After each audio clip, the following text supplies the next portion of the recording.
बहुत सारे इश्यूज आ रहे हैं जीएसटी रजिस्ट्रेशन में। मतलब कितने लोग कह रहे हैं कि यार ये इलॉजिकल क्वेरीज आ रही है फ्रॉम जीएसटी डिपार्टमेंट। सपोज मैं एक सर्विस देता हूँ, कल ही 20 लाख क्रॉस कर, अब मैं 1 रुपए की बिलिंग करूंगा तो जीएसटी एप्लीकेबल। अब मैं जीएसटी डिपार्टमेंट से रजिस्ट्रेशन मांगने जाता हूँ, अब वो कहते हैं डॉक्यूमेंट लाओ, डॉक्यूमेंट रिजेक्ट कर देंगे 4 मेरे, फिर मेरे को एप्लीकेशन नहीं मिलेगी। अब मैंने बिलिंग करी तो मेरे को पेनल्टी लगेगी, मैं काम नहीं कर सकता बिकॉज रजिस्ट्रेशन नहीं, और सरकार मुझे रजिस्ट्रेशन नहीं दे रही क्योंकि डॉक्यूमेंट नहीं, और सरकार को टैक्स भी चाहिए, तो जीएसटी भी नहीं देते हैं और बिलिंग भी नहीं करने देते। तो जो बिजनेस अपना स्टार्ट कर रहे हैं वो अटक जाते हैं बीच, वो काम भी नहीं कर सकते, करेंगे तो पेनल्टी लग जाएगी। GST rule which you think is illogical और absurd। एक रूल जो मैं चेंज करना चाहूंगा वो ये है कि जी Today we cover everything that is to be known in GST, starting from GST registration। क्या इश्यूज आ रहे हैं आजकल जीएसटी रजिस्ट्रेशन में, जो कंफ्यूजन है related to input tax credit, किसका टैक्स क्रेडिट हम ले सकते हैं, GST replies and notices. This is a GST master class with our GST expert C Abhishek Anand and C Kunal Nanda. मैंने कुछ परचेज करा, मैंने तो अपना जीएसटी जेन्युइनली दिया, अगर दूसरे बंदे ने रिटर्न फाइल नहीं करी तो भी मेरे को टैक्स देना पड़ेगा। यही तो चैलेंज है जो आजकल फेस कर रहे हैं सब लोग। गवर्नमेंट बहुत सेफ खेल रही है अपने। आजकल बहुत चल रहा है कि यूपीआई ट्रांजैक्शंस पे जीएसटी लगेगा, क्या ये सही है या गलत है? आजकल बहुत सारे इश्यूज आ रहे हैं जीएसटी रजिस्ट्रेशन में। मतलब जो लॉ है एंड जो एप्लीकेबिलिटी है, जो प्रैक्टिकलिटी है, वो बहुत डिफरेंट है। बहुत सारे आपने सोशल मीडिया पे भी देखे होंगे कि कितने लोग कह रहे हैं कि यार ये इलॉजिकल क्वेरीज आ रही है from GST department. Right, basically क्या है कि जो एक्ट में लिखा है वो लिखा हुआ है कि जनरली 7 to 10 वर्किंग डेज में आपको जीएसटी रजिस्ट्रेशन मिल जाना चाहिए, ओके। जो रिकमेंडेड है बेसिकली। बट एक्चुअल में जो प्रैक्टिकली सिनेरियो जो फेस कर रही है, मतलब आजकल की जो न्यू बिजनेस स्टार्टअप कर रहे हैं, वो जीएसटी में रजिस्टर होना चाह रहे हैं, तो उनके लिए एक बहुत बड़ा चैलेंज ये आ रहा है कि उनको एक तो डॉक्यूमेंट्स को सफाइज करना, सारे डॉक्यूमेंट्स को इकट्ठा करना, डॉक्यूमेंट्स को इकट्ठा करके अगर वो जीएसटी रजिस्ट्रेशन में डाल भी देते हैं, उसके बाद भी जीएसटी डिपार्टमेंट के पास एक तो इतनी ह्यूज एप्लीकेशंस आ रही हैं, और उसके बावजूद वो कोई एक ऐसी क्वेरी निकाल रहे हैं जिसके बेसिस पे जो जो जिसका कोई बेसिस नहीं है बेसिकली। ओके, तो उस केस में हम क्या करें? मतलब जैसे अभी कि कुछ दिन हाँ पहले जी। क्वेरी आई थी जिसमें हमने जीएसटी रजिस्ट्रेशन फाइल करी, हम्म, वो पंजाब की रजिस्ट्रेशन थी, ठीक हम्म, है। अब उसमें कहा उन्होंने कि आपको वार्ड बताना पड़ता है कि जुरिडिक्शन क्या है। अब ओके। हमने गूगल से सर्च करके कर दी, और गूगल से ही करते हैं हर कोई, और गूगल से ही देखना पड़ता है। तो हमें पता नहीं है पंजाब में वो वार्ड है, गूगल पे दिखाई दिया, हमने वार्ड वो सेलेक्ट कर दिया और सबमिट कर दी। अब कायदे से जीएसटी डिपार्टमेंट को पहले भी ऐसा होता था कि अगर वार्ड यहाँ का नहीं है तो वो ट्रांसफर कर देते थे अपने आप ही, बट उन्होंने हमारी ऑब्जेक्शन ही लगा के और कैंसिल कर दी application, okay. Which is not a good idea. मतलब कि आपको पहले या तो बताना चाहिए कि एग्जैक्ट वार्ड क्या है। ओके। अगर एग्जैक्ट वार्ड नहीं भी पता, या तो लिस्ट हो हमारे पास, अब लिस्ट भी नहीं होती है और वो कैंसिल।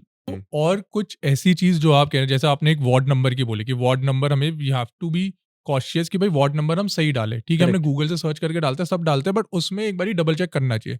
बट ऐसा कुछ कि ये चीजें आपको you need to take care nowadays for GST registration, ये चीज आप मैंडेटली देख लो यार, ये चीजों में दिक्कत ना आए आपको कल को। देखो, जीएसटी रजिस्ट्रेशन में सबसे पहले तो लैंडलॉर्ड की केवाईसी, जो कि आजकल बहुत बड़ा चैलेंज बन जाता है। हाँ। आज की डेट में प्रॉपर्टी के पेपर्स भी इवन मांग लेते जीएसटी वाले। अच्छा, मतलब मैंने रेंट पे कोई प्रॉपर्टी ली है ली। बिजनेस स्टार्ट करने के लिए, हम्म, तो जो ओनर है उस बिल्डिंग का, राइट।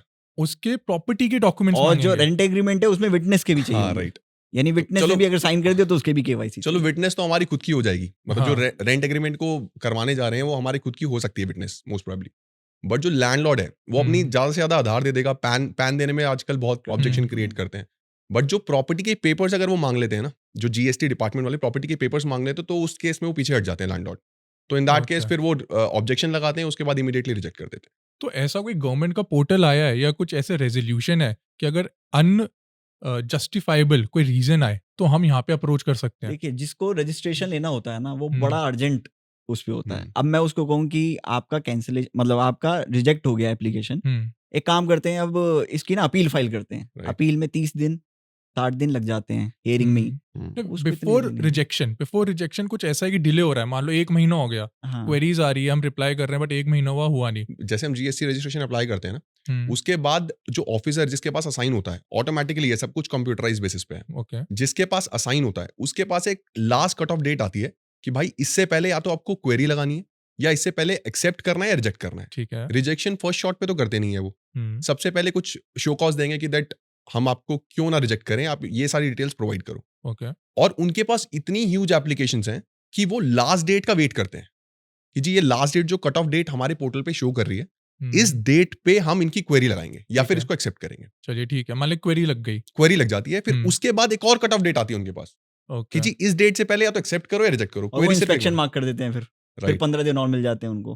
अच्छा, इंस्पेक्शन मतलब फिजिकल वेरिफिकेशन। फिजिकल वेरिफिकेशन की एक इंस्पेक्शन मार्क कर देंगे जब उनका टाइम हाँ, खत्म हाँ। होने वाला होगा ना, तो वो ओके। एक इंस्पेक्शन मार्क कर देंगे, फिर इंस्पेक्शन की रिपोर्ट की वेट करेंगे, फिर रिपोर्ट से टाइम मिल जाता है उनको 7 दिन का। ओके, तो ऐसे करते वो 30 हम्म। दिन 40 दिन कर देते तो हैं। इसका क्या सोल्यूशन है? कुछ सोल्यूशन है अभी? उसका कोई solution अभी अभी तो कुछ नहीं है। देखो एक्चुअली क्या है ना कि जो हाँ। क्लाइंट्स होते हैं, मतलब जो ऐसा अप्रोच करते हैं कि जी जीएसटी एक प्रोसीजरल पार्ट है ये, ऐसा नहीं है कि बहुत इसमें टेक्निकलिटी है कि जी हमें कुछ ऐसा इसमें मैथमेटिक्स लगानी है कि जी रजिस्ट्रेशन करना है, जी एक सीए को सही अपॉइंट बात करना है, है। सही बात है। मतलब कोई भी प्रोसीजरल ऑनलाइन पार्ट है। अप्लाई करना है, बिल्कुल। बिल्कुल। अब एक क्लाइंट को बिल्कुल अर्जेंट बेसिस पे चाहिए होता है क्योंकि उसको बिजनेस बिल्कुल सर पे खड़ा होता है कि जी हमें जीएसटी बिलिंग करनी है और रजिस्ट्रेशन एट द अर्लीस्ट चाहिए। वो हमारे पास अप्रोच करते हैं, फिर उस केस में डिपार्टमेंट में विजिट करो और उनसे बात करो, बट फिर in that case all of a sudden कोई सॉल्यूशन नहीं अब है। एक कोई सिनेरियो solution बता रहा हूँ नहीं। आपको। सपोज मैं एक सर्विस देता हूँ, ठीक है, मेरी कल ही 20 लाख क्रॉस कर गई, ठीक है, मैं घर से सर्विस देता था, मेरा ऑफिस नहीं है, ठीक है, अब मैंने सर्विस दी,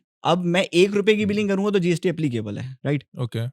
अब मैं जीएसटी डिपार्टमेंट से रजिस्ट्रेशन मांगने जाता हूँ, अब वो कहते हैं डॉक्यूमेंट लाओ, अब डॉक्यूमेंट रिजेक्ट कर देंगे 4 मेरे, फिर मेरे को एप्लीकेशन नहीं मिलेगी, अब मैंने बिलिंग करी तो मेरे को पेनल्टी लगेगी और मैं काम नहीं कर सकता बिकॉज रजिस्ट्रेशन नहीं है, तो मैं अटक जाता हूँ बीच में और सरकार मुझे रजिस्ट्रेशन नहीं दे रही क्योंकि डॉक्यूमेंट नहीं है और सरकार को टैक्स भी चाहिए पूरा, राइट। तो जीएसटी भी नहीं देते हैं और हाँ। बिलिंग भी नहीं करते, तो जो स्टार्टअप्स हैं या जो बिजनेस अपना स्टार्ट कर रहे हैं वो अटक जाते हैं बीच में, वो काम भी नहीं कर सकते, करेंगे तो पेनल्टी लग जाएगी। कोई जूस सेलर है या कोई स्ट्रीट वेंडर्स हैं जिनको पेटीएम और यूपीआई के थ्रू बहुत पेमेंट्स हो गई है, they are not registered in GST, तो इसका क्या सोल्यूशन है उन ऑर्गेनाइज सेक्टर के लिए जो आज की डेट में यूपीआई, गूगल पे, इन सब से ऑनलाइन पेमेंट ले रहे हैं? देखो फर्स्ट ऑफ ऑल क्या है कि जो हमारे वेंडर्स हैं इनकी जो लिमिट है वो 40 लाख है, because they are providing goods, है ना? Okay, this is not a service. ठीक है। अब 40 लाख से जैसे ही एक्सीड करेगा, irrespective of the vendorship, irrespective of आप कौन सा काम कर रहे हो, आपको जीएसटी में मैंडेटरली रजिस्टर होना है, irrespective of the work you are doing. तो ऐसा ही एक केस अभी पीछे हमारे पास आया था, एक गोलगप्पे वाला ही था, इवन हमने गोलगप्पे खाए, हमने सिंपली उसको बोला कि जी लाओ पेमेंट करते हैं, स्कैनर दे दो, बिकॉज आजकल बहुत रेयर कि Everyone is कोई going- कैश हाँ कैरी जी, करता है। बिल्कुल, हाँ। तो वो कहने लगा कि जी नहीं, हम अब पेटीएम पे नहीं लेंगे। अभी रिसेंटली अच्छा। हमारे पास एक जीएसटी का नोटिस आया, सिंपल वे में उसने बताया, तो हमने उसको बताया कि जी आपको ऐसे करने से आप बड़े नहीं बनोगे। मतलब अल्टीमेटली अगर उसने स्कैनर ही हटा दिया तो जो स्कैनर से पे करने वाले लोग हैं, जैसे हमारे जैसे लोग कई बार कैश कैरी नहीं करते हैं, तो वो खा ही नहीं पाएंगे गोलगप्पे। बिल्कुल। तो इन दैट केस हमने उसको समझाया कि जी आपका ऐसा कोई इसमें बहुत बड़ा इशू नहीं है, आपको सिंपली एक जीएसटी रजिस्ट्रेशन लेना है और रजिस्ट्रेशन लेके आपको सिंपली रिटर्न फाइलिंग करनी है तरीके से। मतलब जो भी ऑब्वियस सी बात है कि जो एंड कंज्यूमर है, जो गोलगप्पे खाने आ रहा है, उसको थोड़ी सी कॉस्ट बढ़ेगी उस पे, कि दैट जी जो वो अमाउंट रिसीव करते हैं उस पे एडिशनल जीएसटी चार्ज करेंगे। बट ऑब्वियस देखो, आज की डेट में आप नहीं कर सकते कि आप कैश एक्सेप्ट कर रहे हैं, यूपीआई नहीं कर रहे। राइट राइट, मतलब वो तो आप रेयरली कहीं देखोगे कि यूपीआई नहीं हो रहा। मतलब बिल्कुल। आप इंडिया के किसी भी कोने में चले जाओ, यूपीआई तो एक्सेप्ट होएगा ही होएगा। इवन ऐसे केसेस आते हैं, लोगों को हाँ। इतनी कंफ्यूजन है कि जी अगर हम कैश में रिसीव कर रहे हैं कि जी बैंक में अगर 40 लाख हिट हो रहे हैं तभी तो चाहिए जीएसटी, उससे हाँ। पहले तो नहीं चाहिए। हाँ। हम तो जी कैश में करते हैं बिजनेस, हमें नहीं चाहिए कि कैश हाँ। में कर रहे हैं तो जीएसटी नहीं लेना, बल्कि Right. कैश भी तो हमारी income है। अल्टीमेटली। अच्छा, इसका कुछ और ऑल्टरनेटिव बता सकते हो? और कोई स्कीम गवर्नमेंट की, मतलब चलिए मैं रजिस्टर हो गया फॉर एग्जांपल, तो कोई गवर्नमेंट की स्कीम है जो थोड़ा सा थोड़ा कंप्लाइंसेस मेरा कम हो जाए, मेरा बर्डन कम हो जाए? देखो ऐसा कोई स्कीम नहीं है इसकी, जो लोग करते हैं, मतलब जनरल प्रैक्टिस जो चलती है वो मैं आपको बता देता हूँ कि जी हमारे घर में मैं हूँ, मेरी बीवी है, मेरे बच्चे हैं, तीन स्कैनर ले लिए बंदे ने, अच्छा। ठीक एक है, ये है, हाँ, हाँ। और 3 स्कैनर ले लिए, तीनों स्कैनर लगा दिए, ये- जब उसको पता है जी कि 10 लाख रुपए इसमें आ चुके हैं, मतलब यूपीआई के थ्रू, इसके अलावा जो कैश ले रहा है वो अलग है। मतलब ऐसा कर रहे हैं लोग प्रैक्टिस, जो एक रिकमेंडेबल बिल्कुल भी नहीं है हमारे एंड से।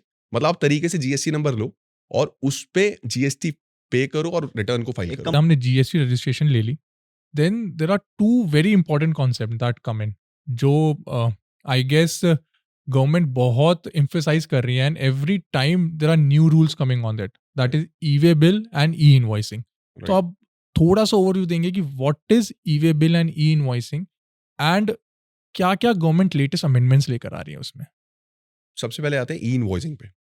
ई इनवॉइसिंग जब आया था 2017 में, उस टाइम पे इनिशियली गवर्नमेंट ने लिमिट रखी थी 500 करोड़ रुपए की कि जी अगर आपकी टर्नओवर 500 करोड़ से ऊपर है तो आपको इनवॉइसिंग करनी है। इनवॉइसिंग क्या है? सिंपली हम अपना इनवॉइस किसी पेपर पेन पे नहीं बनाएंगे, किसी चीज पे नहीं बनाएंगे, हम सिंपली एक पोर्टल दिया हुआ है इनवॉइसिंग पोर्टल, हम उस पे जाएंगे, अपना लॉगिन बनाएंगे, मतलब उस पे पासवर्ड डालेंगे एंड देन हम लॉगिन करके उस पे अपना गवर्नमेंट का सेंट्रलाइज पोर्टल है, राइट? राइट, सेंट्रलाइज पोर्टल है। हाँ। उसमें प्रॉपर तरीके से एक आईआरएन जनरेट होगा, ठीक है? आईआरएन के साथ एक प्रॉपर स्कैनर आएगा जिससे कि कोई भी जीएसटी ऑफिसर अगर उसको ऑथेंटिकेट करना है, मतलब उसको रिलेट करना है वो इनवॉइस किसी अदर डॉक्यूमेंट से, या फिर उसको फिजिकली वेरीफाई करना है कोई, मतलब इन ट्रांजिट, तो वो उसके थ्रू कर सकता है। पहली चीज। दूसरी चीज, गवर्नमेंट को पता लगा कि जी इसकी इंपॉर्टेंस क्या है, ठीक है? तो उन्होंने 500 करोड़ से धीरे धीरे कम करके 200 करोड़, 100 करोड़, 50 करोड़ और 10 करोड़, फिर देन अब 5 करोड़। अच्छा, 5 करोड़ पे अब लिमिट सेट की हुई है गवर्नमेंट ने कि अगर आपकी 17-18 से लेकर आज तक किसी भी साल में 5 करोड़ से ऊपर है टर्नओवर, तो आपको ई इनवॉइस में मैंडेटरली रजिस्टर होना पड़ेगा। इसमें एक प्रैक्टिकल डिफिकल्टीज क्या आती हैं? सपोज सरकार ने लिमिट तो कम कर दी, ये सोच के कि चलो यार ये अच्छा है कॉन्सेप्ट, तो ट्रैकिंग जल्दी हो जाएगी। अब क्या होता है कि 5 करोड़ एक बहुत कम लिमिट है इंफ्रास्ट्रक्चर के लिए भी, जो वहां पे अकाउंटेंट बैठा है उसके लिए भी, बिकॉज अकाउंट्स बड़ी कंपनीज में तो 4 अकाउंटेंट है, बट एक जो छोटी कंपनी है 5 करोड़ लिमिट टच करना कोई बहुत बड़ा अमाउंट नहीं और होता। ट्रेडर के लिए तो बहुत इजी है, बहुत इजी होता है, जो बड़े हाई वैल्यू आइटम कर रहे हैं trader, D2C brand, e commerce, मतलब Correct. बहुत इजी है इनके लिए, टर्नओवर पे ही काम करते हैं ये लोग। बिल्कुल। अब हाँ। इसमें दिक्कत क्या आती है कि सपोज अकाउंटेंट है, नया अकाउंटेंट है, उसको ये बता दिया कि यहाँ से इनवॉइस बनेगा, उसने इनवॉइस बना दिया। अब मालिक आया, उसने कहा कि यार ये ना इनवॉइस छोड़ दो इसको, हाँ। ये जाना नहीं है, तो उसने वहीं काट दिया, बट उसने पोर्टल पे जाके कैंसिल नहीं किया, उसको याद थोड़ी रहेगा। सही बात है। हाँ, ठीक है। हाँ, फिर उसके बाद उसने एक और बनाया, एक ही सेल पे 2 इनवॉइस बन दो गए, बन उसने गए। एक को कैंसिल नहीं किया, एक बना। अब ये एक बार तो करेगा नहीं वो, उसको थोड़ी पता है कि इनवॉइस की क्या इंपॉर्टेंस है जब वो जीएसटी ऑफिसर देखता है उसको, बिल्कुल सही इस बात परसेप्शन से देखता है। और ये ठीक है? प्रैक्टिकल प्रॉब्लम है, अकाउंटेंट चेंज भी हो सकते Right. हैं, चेंज भी होते हैं, और एक नेग्लिजेंस भी होती है, बहुत बिल्कुल। चीजें होती हैं। हाँ। झटपट बन जाता है। मतलब आप हाँ। टैली में तो इधर इजी है, टैली में आपने एंट्री करी, एक क्लिक करोगे इनवॉइस बन गया, ठीक है? हाँ। ऐसी लोग बना बना के छोड़ देते हैं। हाँ। अब कुछ दिनों बाद में जीएसटी से नोटिस यही आता है कि आपकी ई इनवॉइसिंग की टर्नओवर और आपने जो जीएसटीआर 1 में टर्नओवर दिखाई है वो मैच नहीं कर रही, और उसके बेस पे नोटिस आएगा, उसके बेस पे डिमांड आ जाती है। और ये गलतियां हैं छोटी छोटी जो बिजनेस ओनर जानबूझ के नहीं कर रहा है, बट हाँ। गलतियां क्या हो रही है? अकाउंटेंट से हो रही है, बिकॉज 5 करोड़ की टर्नओवर, वो इतना पढ़ा लिखा है नहीं अकाउंटेंट, वो भी नया नया सीखा है, उनको नहीं पता होता और वो बनाते रहते हैं, कैंसिल। तो ये जो ई इनवॉइस है, ये हमें कब निकालना, मतलब इज देयर अ ड्यूरेशन कि भाई विद इन दिस मंथ और विद इन दिस पीरियड? कायदे से तो इमीडिएटली निकालना है, इमीडिएटली, कोई टाइम लिमिट नहीं है उसकी। मतलब जैसी गुड्स आपने ट्रांजिट हो रहे हैं, रिलीज हो रहे हैं, या Moment- जैसी moment सर्विस हो देखी रही है। जाती है basically। Invoicing is a part of mandatory documents, ठीक है? आप जब भी हम्म। मूव कर रहे हो तो ई इनवॉइसिंग ई वे बिल का पार्ट है, ई वे बिल, ई इनवॉइसिंग, ठीक है? जैसे अभी ई वे बिल पे आते हैं, तो ई इनवॉइसिंग डॉक्यूमेंट्स का पार्ट है, वो तो आपको इमीडिएटली चाहिए। कभी कभी क्या होता है कि कोई भूल गया इनवॉइस बनाना, तो ई इनवॉइसिंग नहीं बनाई, तो आप जिस इनवॉइस का ई इनवॉइस नहीं बनाया वो पास्ट का बना सकते हैं। Okay okay. और ई इनवॉइस आप कैंसिल कर सकते हैं, मतलब कोई टाइम पीरियड होता है? कर सकते हैं। 24 आवर्स का टाइम लिमिट रहती है। बट एक बात बताओ, ये तो बहुत कॉमन होता है।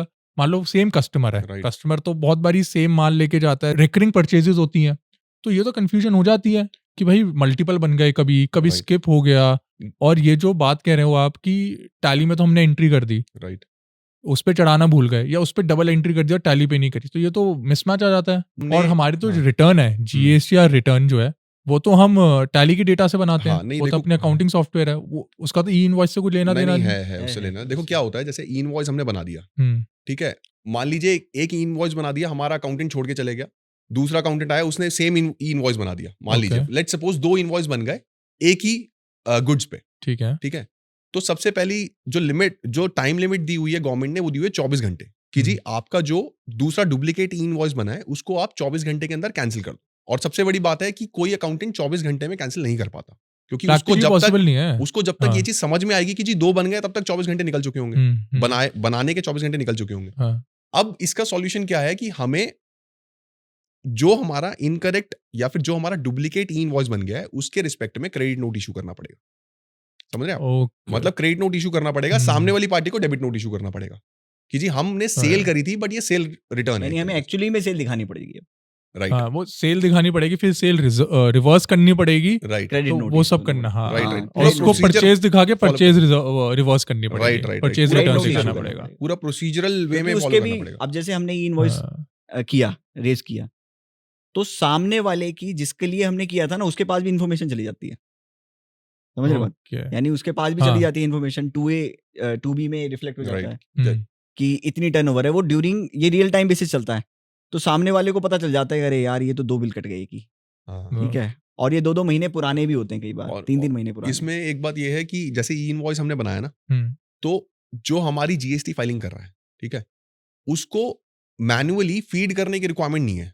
मतलब जैसे ई इनवॉइस पोर्टल पे ई इनवॉइस बनाया, वो डायरेक्टली लिंकअप इंटीग्रेटेड है from our GST portal, directly उस पे शो कर जाएगा। हमें सिंपली उसमें सिर्फ रिकंसाइल करना है कि दैट जो इनवॉइस बनाए थे सिर्फ वही शो कर रहे हैं यहाँ पे, उसमें कोई डुप्लीकेट तो नहीं शो कर रहा, फिर देन उसको सिंपली फाइल करना। कौन से GSTR 1 में दिख जाता है हाँ, अपना? राइट।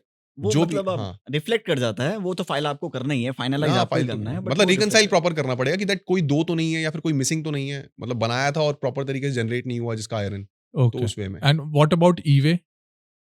ई वे बिल में बेसिकली 50,000 की लिमिट दी हुई है, उन्होंने स्टैंडर्ड लिमिट दी हुई है 50,000 की, दैट आप 50,000 रुपीज से ज्यादा का माल इंटरस्टेट ट्रांसफर कर रहे हैं, ठीक है, तो in that case E way bill generate करना मैंडेटरी है, ठीक है।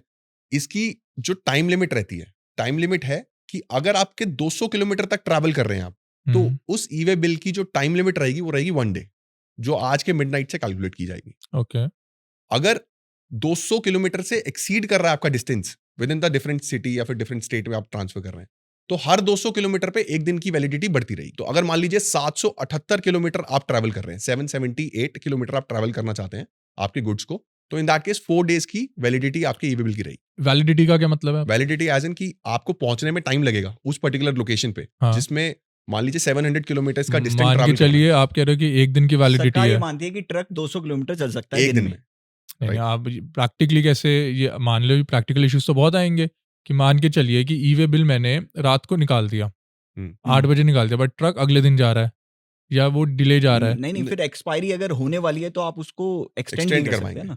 मतलब Suppose आज मेरे 24 घंटे की वैलिडिटी है, एक पहले ई वे बिल की, 200 किलोमीटर ट्रेवल करना था, आज रात मैंने बना दिया, कल निकला 23 घंटे में, 23वें घंटे में निकला, अभी 1 घंटा बचा हुआ था, तो निकलने से पहले एक्सटेंड कर दो, अब एक्सटेंड कर, एक दिन के लिए। या फिर आपकी अगर मान लीजिए एक्सपायरी हो भी गई है, तो in that case with in 8 hours आपको एक्सटेंड करना है फॉर द नेक्स्ट वैसे ये वन डे। प्रैक्टिकली होता नहीं है, इसमें हाँ, पेनल्टी बना ही देते हैं वो।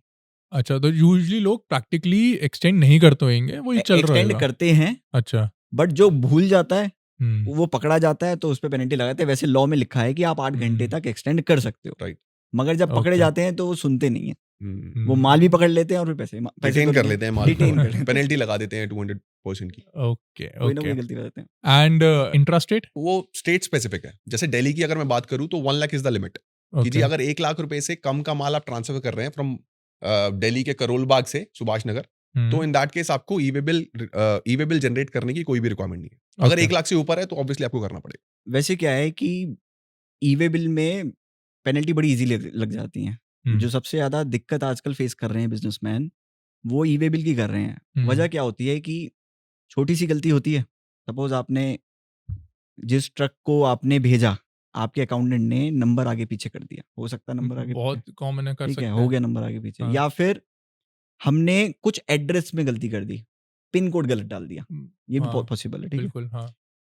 अब ये इतनी छोटी सी क्लैरिकल मिस्टेक की वजह से क्या होता है कि पेनल्टी लगती है 200% 200% ऑफ टैक्स। अच्छा, टैक्स अमाउंट जो 18% का 200% लगता है। Right. आपका मतलब 100 रुपए का 18 रुपए अगर बनता है टैक्स, तो आपको 36 रुपए दे के आने पड़ेंगे वहाँ। क्या Okay. गलती है जी? यही, ठीक है। अभी शुरुआत में प्रॉब्लम्स आ रही थी लोगों को, हाँ। तो सरकार ने इसकी मतलब एक नोटिफिकेशन निकाली जिसमें कहा कि ये जो क्लैरिकल मिस्टेक्स है ना, इसके लिए आप पेनल्टी 500 रुपए दे देना। 500 CGST, 500 चलो ठीक है। SGST। फिर बट ट्रैफिक पुलिस मानता ही नहीं है, अच्छा, क्योंकि उसके हाथ में तो गुड्स हैं। वो तो एक हाँ। डंडा घुमाता है और कहता है कि चलो, फिर वो ले जाते हैं ऑफिस में, और वहां पे चाहे कोई गलती हो, वो पेनल्टी लगाते हैं 200%, और फिर माल छुड़वा के आना पड़ता है। फिर उसके अगेंस्ट अपील फाइल करो, जो 2-2 साल तक पेंडिंग रहती फिर है। उसका रिफंड मिलने में एक पैसे बड़ा आपके अगर 1 करोड़ के गुड्स जा रहे हैं, हाँ। तो इतनी छोटी मिस्टेक से ही आपको 36 लाख रुपए देने पड़ जाएंगे। और फिर आपको जब गलती का आप अपील फाइल करेंगे, तो वो 2 साल लग जाते हैं उसको फाइनलाइज होने में। 1.5-2 तो साल। अगर मान के चलो मैं विद इन अपनी ही फैक्ट्री, मान लो मेरी एक दिल्ली में है और दूसरा यूपी में है, और मैं अपनी ही एक लोकेशन से दूसरी लोकेशन गुड्स मूव कर रहा हूँ, तो इन दैट केस आपको जैसे आप रेगुलर कस्टमर को भेजते हैं वैसे ही भेजना पड़ेगा, बिकॉज यू डिस्टिंक्ट पर्सन हो गया ना। GST Okay. नंबर डिफरेंट है, तो in that case different GST number पे आपको ई वे बिल जनरेट करना ही पड़ेगा। हाँ, अगर सेम स्टेट में भेज रहे हैं, हम्म, मान लीजिए आपका एक ऑफिस है करोल बाग में और एक आपकी जो फैक्ट्री सिचुएटेड है वो द्वारका में है, हम्म, ठीक है, तो सिंपली आप करोल बाग से जब द्वारका में, तो डिलीवरी चालान के थ्रू आप भेज सकते हैं, बिकॉज उसमें कोई इनवॉइस Okay. तो जनरेट हुआ नहीं, और इनवॉइस जनरेट नहीं होगा तो डिलीवरी चालान के बेसिस पे आप ई वे बिल जनरेट करेंगे और उसको ट्रांसफर करेंगे। अगर आपका क्या है ना कि जैसे आपकी वेयर हाउस भी है, हम्म, तो आपको अपने जीएसटी रजिस्ट्रेशन में एडिशनल प्लेस ऑफ बिजनेस दिखाना पड़ता है उसको, राइट, ठीक है। Okay. आप उसको दिखा देंगे, फिर अगर आप डिलीवरी चालान के थ्रू भी भेजेंगे तो जीएसटी ऑफिसर चेक कर लेता है कि हाँ ये हमारे बिजनेस का ही पार्ट है, एडिशनल प्लेस ऑफ बिजनेस ही है, तो इस केस में वो डिलीवरी चालान के थ्रू भी अलाउ कर देता है, उसमें Okay. ई वे बिल नहीं बनाना पड़ता आपको। और जैसे आप बोल रहे हो, अगर मैं डिफरेंट स्टेट में बेचता हूँ बट सेम कंपनी है मेरी, सेम काम है, सब कुछ सेम है, सेम ओनर है हम, तो हमें नॉर्मल जैसे मैं कस्टमर को भेज रहा हूँ वैसे करना पड़ेगा, बिल्कुल। ई वे बिल, ई इनवॉइसिंग, सब कुछ सेम करना देखो पड़ेगा। जीएसटी में एक डिस्टिंक्ट पर्सन करके एक डेफिनेशन है, जिसमें ये हम्म, बोला जाता है कि अगर आपका काम सेम है, हम्म, आप सेम एंटिटी हैं, आपका जब जीएसटी नंबर डिफरेंट हो गया ना, हम्म, तो आप डिस्टिंक्ट मान लिए जाएंगे, और जब डिस्टिंक्ट Okay. मान लिए गए तो आपको सेम फॉर्मेलिटीज, सेम प्रोसीजर्स वही फॉलो करने हैं जो आप अपने कस्टमर या वेंडर के साथ करेंगे। And for every new state wherein I want to register, Right. हमारा अलग जीएसटी नंबर है। बिल्कुल। अब एक Okay. क्वेश्चन इसमें ये भी आता है कि हम किस वैल्यू पे दें, हाँ बिल्कुल है, इंटरनल ट्रांसफर है, इंटरनल Right, ट्रांसफर है, किस कैप्टिव वैल्यू यूज पे है दें। मान लो। जीएसटी डिपार्टमेंट इस एक्ट इसमें थोड़ा सा रिलैक्सेशन देता है, आप 1 रुपए में भी दे सकते हैं, बिकॉज इसमें सिर्फ इनपुट ट्रांसफर हो रहा है, हम्म, गुड जा रहे हैं, सामने वाला जो हमारी ब्रांच है वो इनपुट ले लेगी, तो इस केस में 1 रुपीज़ में भी हो सकता है, जरूरी नहीं है आपको मार्केट वैल्यू पे ही देना है या जिस रेट पे आप देते हैं, वैसे हैं कुछ रूल्स, बट हम्म, अल्टीमेट जो रूल का जो समरी है वो ये कहती है कि आप 1 रुपीज़ में भी दे सकते हैं, बट उसमें ये कंडीशन है कि जो जिसको भेज रहे हैं आप, जिस ब्रांच को भेज रहे हैं, वो इनपुट मतलब वो अलाउ होता हो, मतलब वो इनपुट ले सकती हो। तो अगर वो इनपुट नहीं लेती होगी, एक हाँ। बारी आप इनपुट में ही इसमें आप ये एक्सप्लेन करेंगे कि हम किसको किससे सेट ऑफ कर सकते हैं, क्योंकि उसके अंदर भी अलग अलग रूल है कि आप सीजीएसटी को एसजीएसटी से सेट ऑफ नहीं कर सकते, आईजीएसटी में देयर आर सम ब्लॉकेजेस, तो उसमें आप एक्सप्लेन करेंगे कि किसको हम किससे सेट ऑफ कर सकते हैं। वैसे तो देखिए आईजीएसटी को हम्म, आप सीजीएसटी, एसजीएसटी दोनों से सेट ऑफ कर सकते हैं, अगर हमारी आईजीएसटी की लायबिलिटी है। हम्म, जो एक्ट कहता है वो तो ये कहता है कि आप अपनी मर्जी से कोई भी उसमें रेशियो में यूज़ कर लो, प्रोपोर्शन में यूज़ कर लो, ओके, ठीक है। आईजीएसटी की मेरी लायबिलिटी है, मैंने इंटरस्टेट सेल करी, मैंने परचेज लोकली करी है, मेरे पास सीजीएसटी भी होगा और एसजीएसटी भी होगा। हम्म, आईजीएसटी के 100 रुपये हैं, सीजीएसटी के अगर मेरे पास इनपुट पड़ा है 70 रुपये, हम्म, राइट। तो लॉ कहता है कि आप किसी प्रपोर्शन में कर लो, सीजीएसटी को जितना करना है उतना कर दो, ऐसे करना। बट जब आप प्रैक्टिकली करने लगते हो तो आईजीएसटी में सबसे पहले आपको सीजीएसटी माइनस करना है, आईजीएसटी में सबसे सबसे पहले पहले सीजीएसटी सीजीएसटी माइनस करना है, ओके। ये प्रैक्टिकली होता है। अब मतलब आईजीएसटी में अगर 100 रुपए की डिमांड है, हाँ, इंटरस्टेट हो गया मेरा, इंटरस्टेट हो गया, आईजीएसटी की लायबिलिटी बनी मेरी, मैंने सेल IGST करी, बन गई, हाँ, बट मैं सबसे पहले जो मैंने लोकली परचेज करा, CGST, जो हाँ। स्टेट का जीएसटी है उसको सेट ऑफ करना है। नहीं नहीं, पहले सेंटर का अच्छा, सेंटर सीजीएसटी, का एसजीएसटी दो लगे 50-50। हाँ, गॉट इट, ठीक तो है, पहले सीजीएसटी को आपको माइनस करना पड़ेगा, जो पोर्टल कहता है, ओके, वो सिर्फ पोर्टल कह रहा है, वैसे एक्ट नहीं कहता ये, ओके, ठीक है। अब सीजीएसटी माइनस करना पड़ेगा सारा। हाँ, अब क्या होता है कि जब हम सीजीएसटी सारा माइनस कर रहे हैं तो एसजीएसटी बचा रह गया, हाँ, तो दोनों में डिफरेंस आ जाएगा, समझ रहे हैं। आपका सीजीएसटी खत्म हो गया इनपुट, हाँ, और एसजीएसटी बचा रहेगा। अब अगर आपने कोई उसी स्टेट में सेल कर दी, ठीक है, हाँ, विद इन सेल कर दी, हाँ, विद इन स्टेट सेल कर दी, हम्म, और आपके ऊपर सीजीएसटी एसजीएसटी लग गया, तो सीजीएसटी का बैलेंस तो है ही नहीं, हाँ, नहीं है, एसजीएसटी का तो माइनस हो जाएगा, हाँ, सीजीएसटी का बैलेंस नहीं है ही नहीं, वो तो आईजीएसटी में यूज हो गया, और आप आप सीजीएसटी सीधी को पेमेंट करनी पड़ जाएगी। एसजीएसटी को CGST minus सीजीएसटी के साथ आप कर नहीं कर नहीं सकते, सकते हैं, मतलब स्टेट जीएसटी को आप सेंट्रल जीएसटी के साथ सेट ऑफ कर नहीं सकते, तो कर नहीं आपको वो लाइबल है, आप वो पे लाइबिलिटी, करने और पड़ेंगे। ऑलरेडी हमारे पास इतना इनपुट पड़ा होगा एसजीएसटी का, एसजीएसटी का बहुत Okay. पड़ा होगा, बट हम उसको यूज नहीं कर सकते सीजीएसटी में।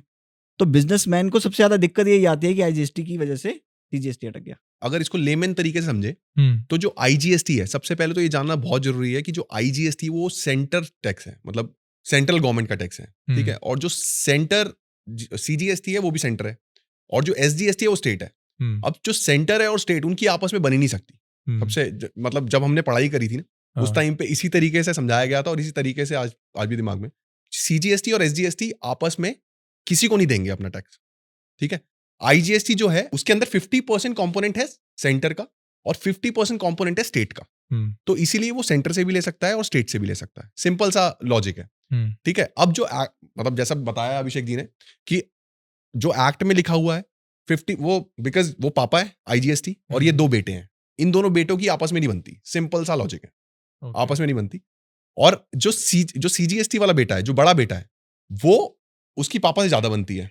प्रैक्टिकली ज्यादा बनती है। मतलब लॉफुली देखे तो बाप दोनों से उतना ही प्यार करता है, दोनों से लेगा, समझ रहे हो आप। बट जो प्रैक्टिकल सिचुएशन अराइज होती है वाइल फाइलिंग जीएसटी की रिटर्न, आईजीएसटी पहले सीजीएसटी को कंज्यूम करेगा, देन जो बचेगा वो स्टेट से कंज्यूम करेगा, ठीक है। तो ये जो स्टेट है ये अकेला रह जाता है एट द एंड। एक इसमें एक केस है जो अभी मैंने कुछ दिन पहले पढ़ा था। एक अकाउंटेंट है सपोज, उसने क्या किया, बेच रहा है इंट्रा स्टेट, अपनी सेम स्टेट में दे रहा है और उसने लगा दिया आईजीएसटी, ठीक है। उसने सीजीएसटी एसजीएसटी लगाना था, लगा दिया आईजीएसटी। है तो बड़ी छोटी सी बात है, तो सरकार का ही पैसा। बट सरकार इस केस में कहती है आईजीएसटी का आपको रिफंड देना पड़ेगा और सीजीएसटी का पैसा देना पड़ेगा। अब रिफंड आएगा 2-3 महीने में, हो सकता है 6 महीने में आए, और सीजीएसटी आपको इमीडिएटली जमा कराना है आज। और वो अमाउंट भी ह्यूज था आई गेस। जो मैं केस बता रहा हूँ वो ओला फ्लीट टेक्नोलॉजीज का केस है, उसमें 6 Okay. करोड़ की डिमांड थी सरकार की। तो सरकार ने कहा हाँ ले लो, आप रिफंड ले लो। बट आप कंपनी की तरफ से सोचो 6 करोड़ आज देने, आप 6 करोड़ का जो आईजीएसटी का रिफंड है वो 2 महीने, वो कह रहे हैं कि 2 महीने में दे देंगे, बट मुझे लगता है 2 महीने मिलेगा 6 करोड़ का। वो 2-3-6 महीने उनका पैसा ब्लॉक हो गया 6 करोड़, और यहाँ आपको इमीडिएटली देना है। तो एक ये छोटी सी मिस्टेक भी होती है, अगर हो जाए तो बड़ी। तो अब ऐसे क्या क्या कंडीशंस है, कुछ आप बता सकते हैं कि ये आप input tax credit in conditions को अगर आप फुलफिल करते हो तो आप अपना इनपुट ले सकते हो, नहीं तो नहीं ले देखिए सकते? सेक्शन 16 करके है एक, ठीक है, वो कुछ कंडीशंस बताता है जिसमें आपके पास इनवॉइस होना चाहिए, ठीक है। आपके पास में जो गुड्स आए हैं वो फिजिकली मूव होके आने चाहिए, मतलब मूवमेंट होनी चाहिए, या तो डी मूवमेंट हो या मूवमेंट हो, राइट। तीसरा कि उसके लिए आपके सप्लायर ने रिटर्न फाइल करनी होनी चाहिए, यानी आपके 2B, एक जीएसटी 2B की स्टेटमेंट है, उसमें जनरेट होना चाहिए उसका बिल। ओके। और एक चौथी कंडीशन है कि उसने टैक्स पे किया होना चाहिए, राइट, ठीक है। ओके। अब टैक्स पे किया होना चाहिए, और ये जो 2B की कंडीशन है इसके बेस पे ही नोटिस ज्यादा आते हैं, बाकी ऊपर वाली कंडीशन हो जाती हैं फुलफिल। और ये चारों कंडीशन फुलफिल होने के बाद ही आपको इनपुट मिलता है कायदे से। हाँ। और Okay. अभी एक सेक्शन 16 सबसेक्शन 2 में CC करके एक क्लॉज ऐड हुआ है, उसमें जैसे बताया है कि 2B में रिफ्लेक्ट करना इज इम्पोर्टेंट। पहले नहीं था ऐसा, ठीक है, कि जी हमारा सप्लायर, और 2B में कब रिफ्लेक्ट होता है मैं आपको बता दूं, कि जिससे हमने सप्लाई ली है ना, वो अगर 11 तारीख से पहले अपनी रिटर्न को फाइल करेगा, अगर मंथली ऑप्ट-इन है वो बंदा, 11 तारीख से पहले अगर वो फाइल करेगा तो ही हमारे 2B में रिफ्लेक्ट करेगा उस पर्टिकुलर मंथ की। और अगर उसने नहीं करी फाइल, नहीं करी तो फिर वो नेक्स्ट मंथ की 2B में आएगा, बट हमें इनपुट अभी लेना है। तो ये बहुत बड़ा चैलेंज है जो आजकल सब लोग फेस कर रहे हैं। अभी ऐसा रिसेंटली हमारे पास एक केस स्टडी आई थी जिसमें क्या था कि 11 तारीख को शाम को, ठीक है, 11 तारीख को शाम को हमारा वेंडर जीएसटी रिटर्न फाइल कर रहा है। अब उसको ड्यू टू टेक्निकल रीजंस या फिर कोई ऐसा लाइट चली गई, कोई भी रीजन की वजह से वो फाइल नहीं कर पाया। उसने 12:05 पे जीएसटी रिटर्न फाइल करी और हमें एक्नॉलेजमेंट भेजी कि जी हमने रिटर्न फाइल कर दी, बट 5 मिनट्स के चक्कर में रिटर्न लेट हो गई। तो अब जो बंदा जिसने परचेज करी है उस पर्टिकुलर बंदे से, अब उसके तो 2B में दिख ही नहीं रहा। अब वो क्या करेगा, वो परेशान कि जी ये लाइबिलिटी जीएसटी की पेमेंट मैंने उस अपने वेंडर को भी करी है, ये जीएसटी की पेमेंट अब मेरे को सरकार को भी करनी पड़ेगी, डबल टैक्स। मतलब चाहे उसका इनपुट अगले महीने मिल जाएगा। बात बताओ, मैंने कुछ परचेज करा, मैंने तो अपना जीएसटी जेन्युइनली दिया है, अगर दूसरे बंदे ने रिटर्न फाइल नहीं करी तो भी मेरे को टैक्स देना पड़ेगा। यही तो चैलेंज है जो आजकल फेस कर रहे हैं सब लोग। मतलब इतनी कंसल्टेंसीज लोग मांग रहे हैं इस चीज के रिस्पेक्ट में कि जी हमारे 2B में नेक्स्ट मंथ में शो करेगा, 2A में शो कर जाता है इमीडिएटली। 2A रियल टाइम है, गवर्नमेंट बहुत सेफ खेल रही है अपने एंड पे कि जी 2A तो रियल टाइम पे दिख रहा है बट 2B में नहीं दिख रहा। तो उसके लिए हम यही सजेस्ट कर रहे हैं आज की डेट में सब लोगों को कि जी अगर आपके 2A में दिख रहा है, आपके पास सारे डॉक्यूमेंट्स हैं, आपने प्रॉपर तरीके से सप्लाई करी है, मूवमेंट कराई है, आपके पास बिल्टी एवरीथिंग है, ट्रांसपोर्टेशन सारी चीजें हैं, मतलब जो भी एक 16 के अदर देन इस 2B वाली कंडीशन के अलावा सारी चीजें आप सेटिस्फाई कर रहे हो, तो इन दैट केस आप इनपुट ले लो। चाहे उसके बाद आपकी जो GSTR 3B है वो रेड हो जाएगी, रेड हो जाती है। आप कह रहे हैं जो 2A है, जो गवर्नमेंट का पोर्टल है, हम्म। अगर गवर्नमेंट के पोर्टल पे आपका इनपुट दिख रहा है हम्म। और जो वेंडर को जो रिटर्न फाइल करनी थी उसने रिटर्न फाइल नहीं करी, तो आपके 2B में नहीं दिखेगा। 2B में नहीं दिखेगा। तो अगर आपके 2B में नहीं दिख रहा और आपके 2A में दिख रहा है, नहीं, देखो, रिटर्न फाइल अगर वो करेगा, चाहे लेट ही करेगा, तभी 2A में दिखेगा। एक कट ऑफ डेट है बेसिकली कि अगर आप 11 तारीख से पहले अपने रिटर्न फाइल कर दोगे, आपका वेंडर, तो आपके 2B में दिख जाएगा। और 11 तारीख मतलब 14 तारीख को आपकी 2B लॉक हो जाती है। मान लीजिए आपने 2 तरीके के बंदों से अपनी सप्लाई ली है, एक जिसने मंथली सप्लाई कर रहा है और एक जो क्वार्टरली कर रहा है। क्वार्टरली की जो रिटर्न फाइलिंग डेट होती है वो होती है 13 तारीख of the next month. Monthly वाले की होती है 11 तारीख ऑफ द नेक्स्ट मंथ। ठीक है, मंथली वाले ने 11 तारीख से पहले फाइल कर दिया, बट जो आपका क्वार्टरली वाला बंदा है उसने 13 तारीख को फाइल नहीं करी, वो कर रहा है 14 तारीख को फाइल। 14 तारीख को। ठीक है, तो जो 2A में शो करेगा वो दोनों ही शो करेंगे आपके उस पर्टिकुलर मंथ में। ओके, अब समझ गया। बट जो 2B में शो करेगा वो शो करेगा जो before the due date file किया है। इसका ये कंक्लूजन हुआ कि मान लीजिए 2 टाइप्स है रिटर्न के, एक मंथली है, एक क्वार्टरली है। राइट। अगर मेरे को मान लीजिए मैंने कहीं से परचेज करी है, तो मेरे को जो इनपुट लेना है वो मैं 2B के बेसिस पे लेता था, है ना, कि भाई मेरे 2B में क्या आ रहा है।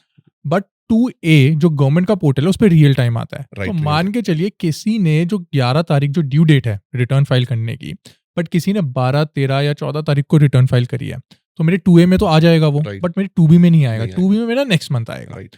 तो आप ये सजेस्ट कर रहे हैं कि अगर मेरी 2A में आ जाए और मेरे पास प्रॉपर डॉक्यूमेंटेशन है, सब कुछ है मेरे पास, उसका इनवॉइसिंग है, प्रॉपर मूवमेंट ऑफ गुड्स है, तो हम ये ले सकते हैं इनपुट, अगर हमें अपना कैश फ्लो बचाना है, नहीं तो हमारा कैश फ्लो लग जाएगा बट उस ये टाइम का। लिटिगेशन का मामला है, बिकॉज 2B के बेस पे ही हमें इनपुट, क्योंकि उन्होंने कंडीशन डाली है। कंडीशन ही लिखी हुई है कि 2B के बेस पे लेना। आप ले तो लो, हम कितना ही प्रूव कर लें, बट जब सेक्शन में लिख दिया फिर तो वो- आप फंस जाओगे, बाद में लिटिगेशन होगा, नोटिस आएगा, इंटरेस्ट देना पड़ेगा। हाँ, नहीं, जीएसटी ऑफिसर को मुझे ऐसा लगता है अगर प्रॉपर रिकंसाइल करके अगर सारी चीजें समझाई जाए तो मंथ वाइज तो ठीक है, तो आप लोग क्या कंसल्ट कर रहे हैं क्लाइंट को? कि ईयर एंड के बेसिस पे तो नहीं लेना चाहिए। मंथ वाइज अगर आपने जैसे अप्रैल और मई है, तो आप अप्रैल में नहीं आया तो मई में आ गया, कोई बात नहीं, आप अप्रैल में ले लो, ठीक है। बट अगर ईयर ही चेंज हो रहा है, चलो मार्च में नहीं लेते, बट बाकी के 11 महीने हम क्या आप कर सकते हो, ये कर सकते हैं जुगाड़।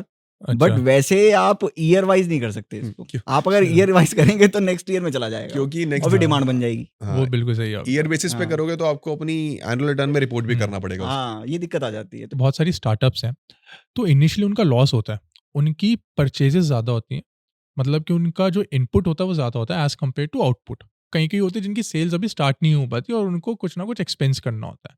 तो क्या जीएसटी में ऐसा कोई लॉ है कि भाई आपको मिनिमम इतना तो पे करना ही करना है ऑफ योर टर्नओवर और ऑफ योर परचेज, इतना जीएसटी तो आपको मंथली पे करना ही करेगा? वैसे 1% का टैक्स है जो हमें देना होता है, बट वो लॉ में लिखा है, मगर वो कुछ केसेस में ही होता है, वो हर केसेस में नहीं होता, हर अच्छा। केसेस में है ही नहीं वो। इनफैक्ट जब ये बेसिकली बनाया इसलिए 1% की फेक बिलिंग्स जो होती हैं उनको पकड़ने के लिए, क्योंकि जो Okay. फेक बिलर्स होते हैं वो कभी भी टैक्स नहीं देते हैं, ठीक है, वो हमेशा ही इनपुट बुक करते रहते हैं। तो सरकार ने उनको पकड़ने के लिए कि वो कौन से लोग हैं, तो कह दिया 1% दो, बट इसमें कुछ कंडीशंस हैं, ओके। जो कंडीशंस हमें फुलफिल कर रहे हैं तो हमें 1% देने की मैंडेटरी कंडीशन है नहीं। ओके, क्या कंडीशंस हैं? बेसिकली क्या है ना कि ये जो 86B रूल है, ठीक है, इसकी सबसे पहली जो क्राइटेरिया जो फॉल करते हैं बंदे, वो बड़े प्लेयर्स हैं जो महीने में 50 लाख रुपए से ऊपर की टर्नओवर हिट कर रहे हैं।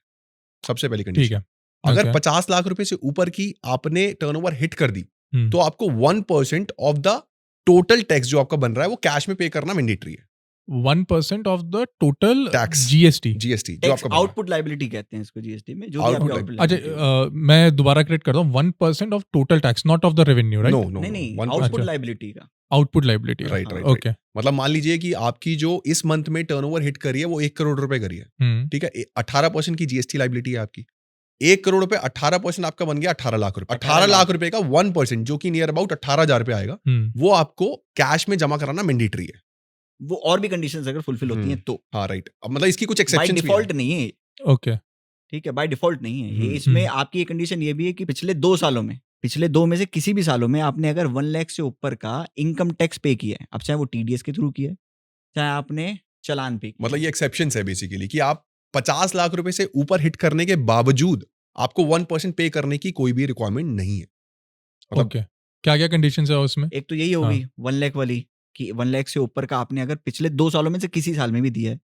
दूसरा, अगर Income. आपने 1 लाख से ऊपर का रिफंड लिया है, रिफंड लिया है, जीएसटी रिफंड लिया है 2 लाख 1 लाख से ऊपर का, या फिर आपने इसी साल में पहले कुछ महीनों में ज़्यादा टैक्स जमा करा चुके हैं आप ऑलरेडी, क्यूमुलेटिवली 1% हो गया बेसिकली। क्यूमुलेटिवली ज़्यादा जमा करा चुके हैं, तो उस केस में आपको नहीं थी इस महीने जमा कराने की।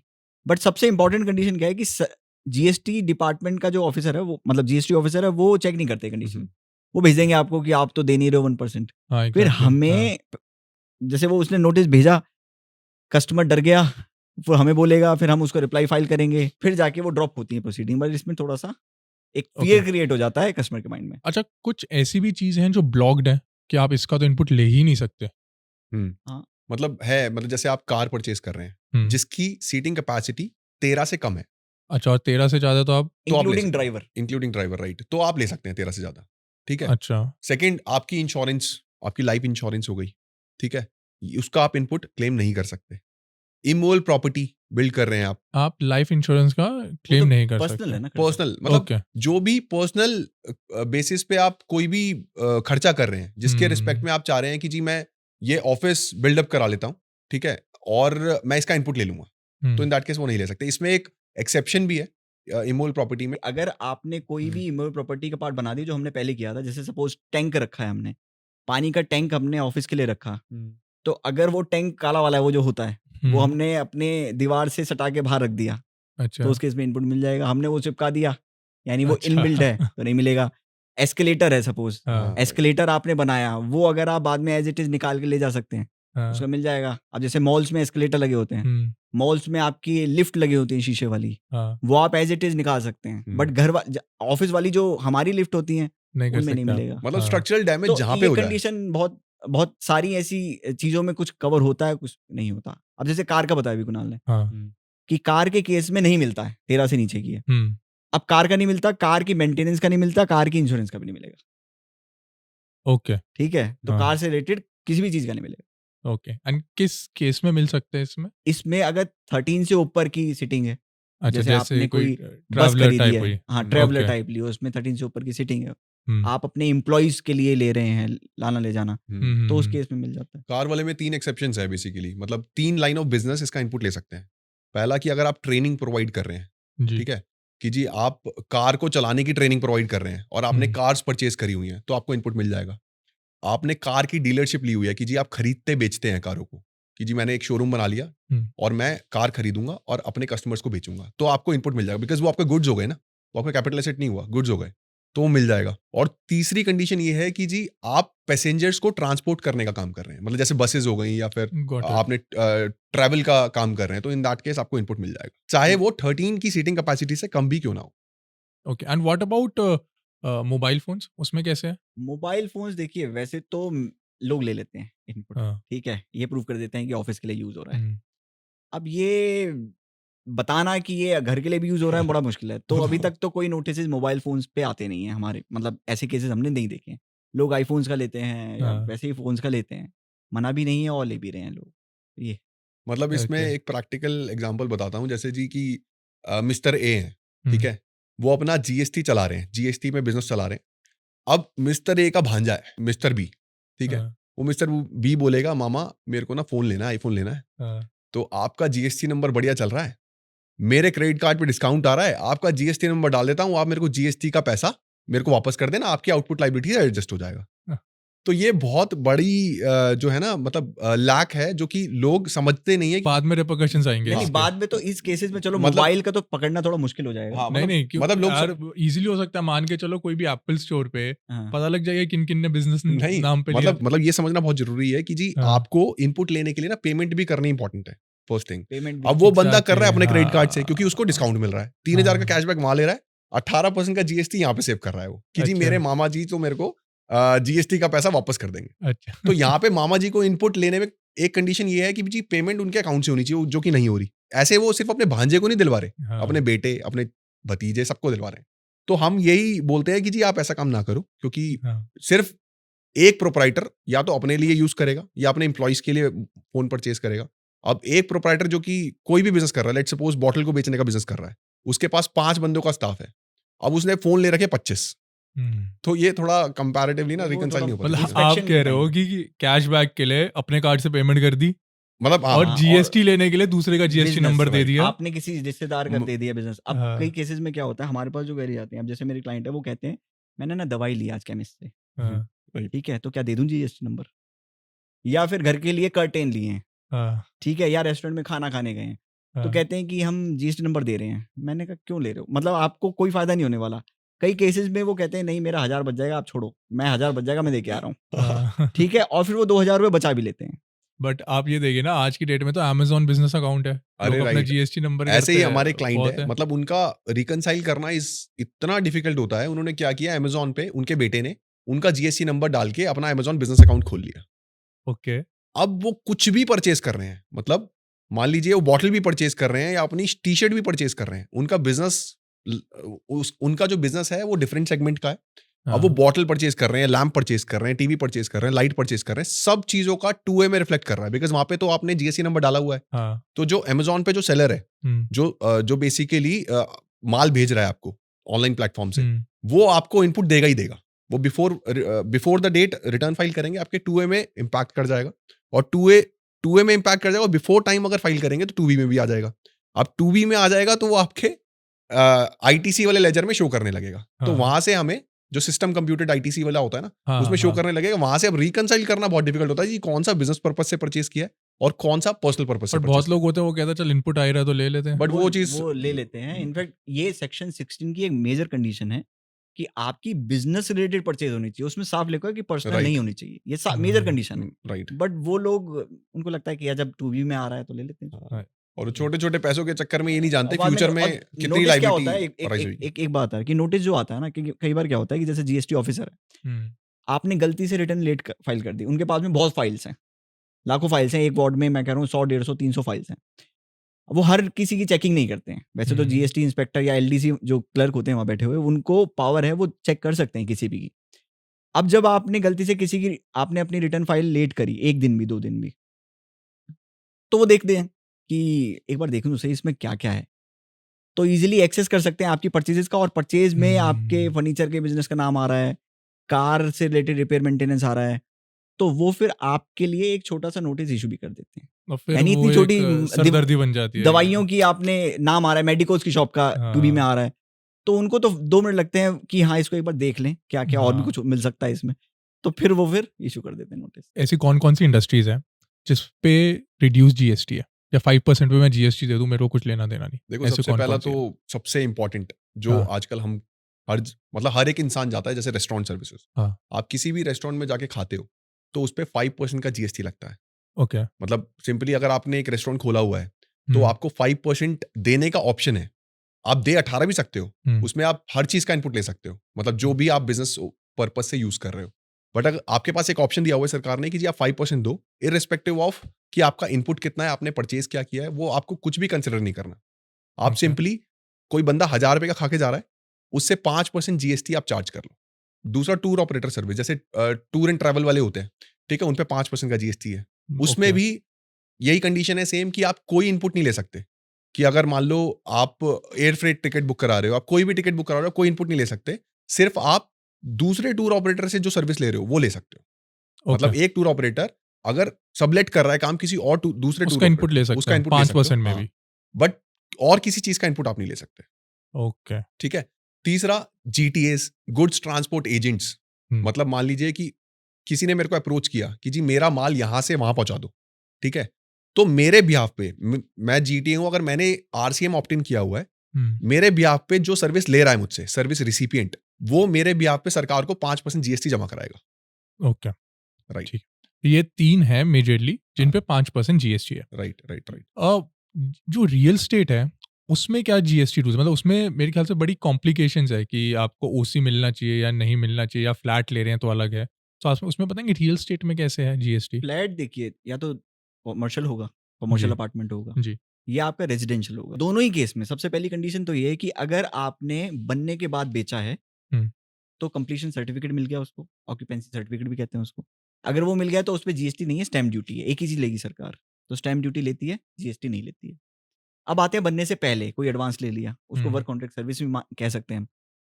तो उस केस में जो जीएसटी का रेट है वो रेजिडेंशियल पे अगर अफोर्डेबल है 45 लाख से नीचे का फ्लैट है ओके तो 1% है जीएसटी, ओके ठीक है। अगर 45 लाख से ऊपर का अफोर्डेबल है तो 5% है जीएसटी। बट इन दोनों केसेस में जो बिल्डर है वो इनपुट नहीं ले सकता कोई भी अपना, कोई भी बट परचेज ये इसका इनपुट कॉस्ट नहीं तो ले सकता। अल्टीमेटली फिर बायर पे लग गई। बायर पे लग गई, हम्म। बायर पे ही लगेगी इनफैक्ट। बट कुछ केसेस में ये थोड़ा सा सस्ता भी पड़ जाता है, 1% या 5% टैक्स इनपुट ना भी लो तो कई बार कैलकुलेशन में बैठ जाता है और सही। अफोर्डेबल नहीं है तो अफोर्डेबल नहीं है तो फिर 5% टैक्स है। अफोर्डेबल है 5% है, बट फिर ये है, अब आप कह रहे हैं कि कंप्लीशन से पहले, तो Completion से कंप्लीशन का सर्टिफिकेट मेरे ख्याल से ओसी हुआ, हाँ जी, ऑक्यूपेंट सर्टिफिकेट हाँ, ओसी हाँ, हो गया। अगर आपकी ओसी आया हुआ है, कंप्लीट है आपका प्रोजेक्ट, तो आपका कोई टैक्स नहीं है, कोई टैक्स नहीं आपको है, स्टैम्प GST ड्यूटी देनी है। करेक्ट। अगर आपका अंडर डेवलपमेंट है प्रोजेक्ट और Correct. तब आप बुक करवाते हैं तो आपका 5% जीएसटी है। 5% तो बट स्टैम्प ड्यूटी तो तब भी देनी पड़ती होगी जब देनी कंप्लीट हो पड़ती जाता है, है। देनी पड़ती है, बट उस केस में आपको जीएसटी देना पड़ेगा कंप्लीशन से पहले। क्योंकि ओके, कॉन्सेप्ट क्या है कि आपने अगर एडवांस दे दिया तो आप काइंड ऑफ उससे सर्विस ले रहे हैं। अगर एडवांस नहीं अच्छा। देंगे तो आप उससे परचेज कर रहे हैं, बट अगर आपने उसे एडवांस दे दिया तो वो एडवांस लेके आपका काम कर रहा है। तो इसलिए सरकार उसको इस नजरिए से देख के इस पे जीएसटी लगा तो देती है। आप कह रहे हैं कि जो रियल एस्टेट बाय करने का सोच रहे हैं वो हम्म। तब उनके लिए ज़्यादा प्रेफरेंशियल है कि जब ओसी आ जाए या जब कंप्लीट हो जाए प्रोजेक्ट तब बाय करें, जिससे जीएसटी की जो लाइबिलिटी है 5% वो कहीं ना कहीं नहीं आए। बट इस केस में ये है ना कैच की हम्म। बन ही जाएगा प्रोजेक्ट तो वैसे ही महंगा कर देगा, समझ रहे हैं आप? मतलब पहले वो तब सस्ता बेच रहा है क्योंकि उसको पैसे की रिक्वायरमेंट है, वर्किंग कैपिटल की तो रिक्वायरमेंट होती है बिल्डर्स को। तो बिफोर कंप्लीशन वो तभी अपने कस्टमर्स को बेचते हैं, मतलब एडवांस पकड़ते हैं कि जी आप हमें इतना एडवांस दे दो, हम आपको बना के दे देंगे। अभी इसकी कॉस्ट ये चल रही है 9000 स्क्वायर फीट चल रही है, आपको ये बनने के बाद 12000 स्क्वायर फीट का मिलेगा।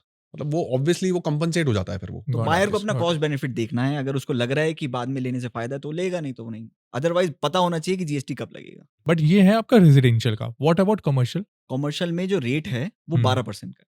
उसमें भी कंप्लीशन एंड अंडर नहीं, वो तो सेम चलेगा ही, चाहे अच्छा। रेजिडेंशियल हो जो कॉमर्शियल है। अगर वो बनने के बाद है तो जीएसटी नहीं है। बनने से पहले अगर कॉमर्शियल अपार्टमेंट है ओके, तो 12% जीएसटी। अच्छा 12% जीएसटी है तो उसका इनपुट मिलता है। इनपुट मिल जाता है उसको, अच्छा, उसमें इनपुट मिल जाता है तो तभी रेट ज्यादा अल्टीमेटली है। बायर के पास इतना वो नहीं जाता, लाइबिलिटी नहीं जाती। 12 की 12% जो जीएसटी की लाइबिलिटी है वो बायर के पास नहीं जाती, कहीं ना हाँ। कहीं ऑब्जर्व हो जाती है इनपुट से।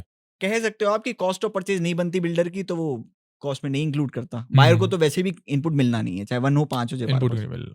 ओके, यही है। और इन सब का चाहे रेजिडेंशियल हो कमर्शियल हो, जो परचेज कर रहा है बायर उसको इनपुट नहीं मिलता। नहीं मिलता, इनपुट नहीं मिलता उसको। मना इमोल किया प्रॉपर्टी हुआ आ है। गई, इमोल प्रॉपर्टी ब्लॉक्ड बनती है, तो नहीं बनती। ब्लॉक्ड है ये blocked है। अगर वो फर्दर सप्लाई कर रहा है तो मिल जाएगा, यानी बीच का जो बायर है वो भी अगर सप्लायर है। अच्छा अभिषेक, व्हाट अबाउट क्रिप्टो? क्रिप्टो में व्हाट इज द टैक्सेशन? क्योंकि वो भी एक बहुत बज वर्ड है और बहुत लोग उसमें इन्वेस्ट कर रहे हैं इंडिया में। क्रिप्टो में कंफ्यूजन ये थी कि इसको गुड्स माने, पैसा हाँ। माने या सिक्योरिटीज माने, ठीक है। ओके, ये पता नहीं चल रहा था कि शुरुआत में मामला ये चल रहा था कि ये मनी का पार्ट है, फिर मामला चला नहीं तो इसे सिक्योरिटी का पार्ट है, बट एंड में इन्होंने कहा नहीं ये गुड्स का पार्ट है। अच्छा क्रिप्टो गुड्स मान गुड्स लिया। मान लिया, ठीक अच्छा, है। तो क्रिप्टो को गुड्स मान के उस पे लगा दिया 28% जीएसटी। 28% जीएसटी। हाँ, अच्छा ओके, उस पे लगा दिया 28% जीएसटी, बिकॉज हाँ। उसको कहा है कि ना ये गुड्स है, लग्जरी गुड्स। ना ये मनी है, ना ये सिक्योरिटी। बेसिकली ये एक्शनेबल क्लेम्स कहते हैं इसमें, कि एक्शनेबल क्लेम है तो मनी को एक्शनेबल क्लेम कहते हैं, या चेक दे रहे हैं आप, ये सारी चीजें एक्शनेबल क्लेम्स होती हैं। उसको हटा दिया वहां से भी, मनी से हटा दिया, सिक्योरिटी से हटा दिया। यानी शेयर एंड सिक्योरिटी इसलिए जीएसटी लगता बिकॉज वो सिक्योरिटीज का पार्ट है। तो ये सब हटा के अब उसको गुड्स मान लिया, अब उस पर 28% जीएसटी। मतलब बेसिकली हमारी जो गवर्नमेंट है वो सपोर्ट नहीं करती है क्रिप्टो को, क्योंकि बहुत वॉलेटाइल है मार्केट, कि कब ऊपर कब नीचे पता ही नहीं लगती हैं चीजें। तो इस वजह से वो जिन चीजों को सपोर्ट नहीं करती हैं उसको लग्जरी आइटम्स में डाल देती है। कि ऐसा नहीं है कि लग्जरी है वो, मतलब ऑब्वियसली वो शेयर लॉस की खा तरह रहे ही तो हैं है। बेसिकली वो सिक्योरिटी, मैं तो सिक्योरिटी मानता हूँ उसको। मतलब लोग तो इन्वेस्टमेंट ही करते हैं क्या? इन्वेस्टमेंट कर रहे हैं, चाहे हाँ। मनी की तरह ना भी मानो, मैं मानता हूँ, बट है तो वो शेयर। जब आप शेयर्स पे नहीं लगा रहे हो, ऑप्शंस पे नहीं लगा रहे हो, तो क्रिप्टो पे भी नहीं लगाना चाहिए। बट और आपने नहीं उसको लगा लगा भी रहे तो हाईएस्ट ब्रैकेट है ना 28%। Right right right right. Okay, मानते हैं कि आज की डेट में क्रिप्टो पे 28% है फ्लैट, Correct. मतलब ऑन टोटल परचेज वैल्यू अगर जो आप भी लगा है, रहे हैं। जो भी वैल्यू है उस। तो कुणाल, आजकल ऑनलाइन गेमिंग एप्स बहुत चल रही है और इस पे गवर्नमेंट ने हाईएस्ट रेट ऑफ जीएसटी लगाया हुआ है 28%। Right. तो इस पे क्या जीएसटी की वर्किंग होती है? Like is it on the total transaction value या टोटल विनिंग्स, तो इस पे जीएसटी एप्लीकेबिलिटी कैसे होती है? मान लीजिए कि मैं ऑनलाइन गेमिंग प्लेटफॉर्म पे गया, मैंने 1000 रुपीज डिपॉजिट करे, हम्म, ठीक है? तो उस कंपनी को, जिस कंपनी में मैं डिपॉजिट कर रहा हूं, आइडियली उसको 28% रिवर्स कैलकुलेट करके 1000 रुपए पे जीएसटी सरकार को जमा कराना पड़ेगा। ओके। वो अलग बात है कि वो कंपनीज बोनस दे देती हैं, कुछ कंपनीज बोनस दे देती हैं आउट ऑफ देयर विनिंग्स, जो उनके पास पैसा इकट्ठा होता है रिजर्व से।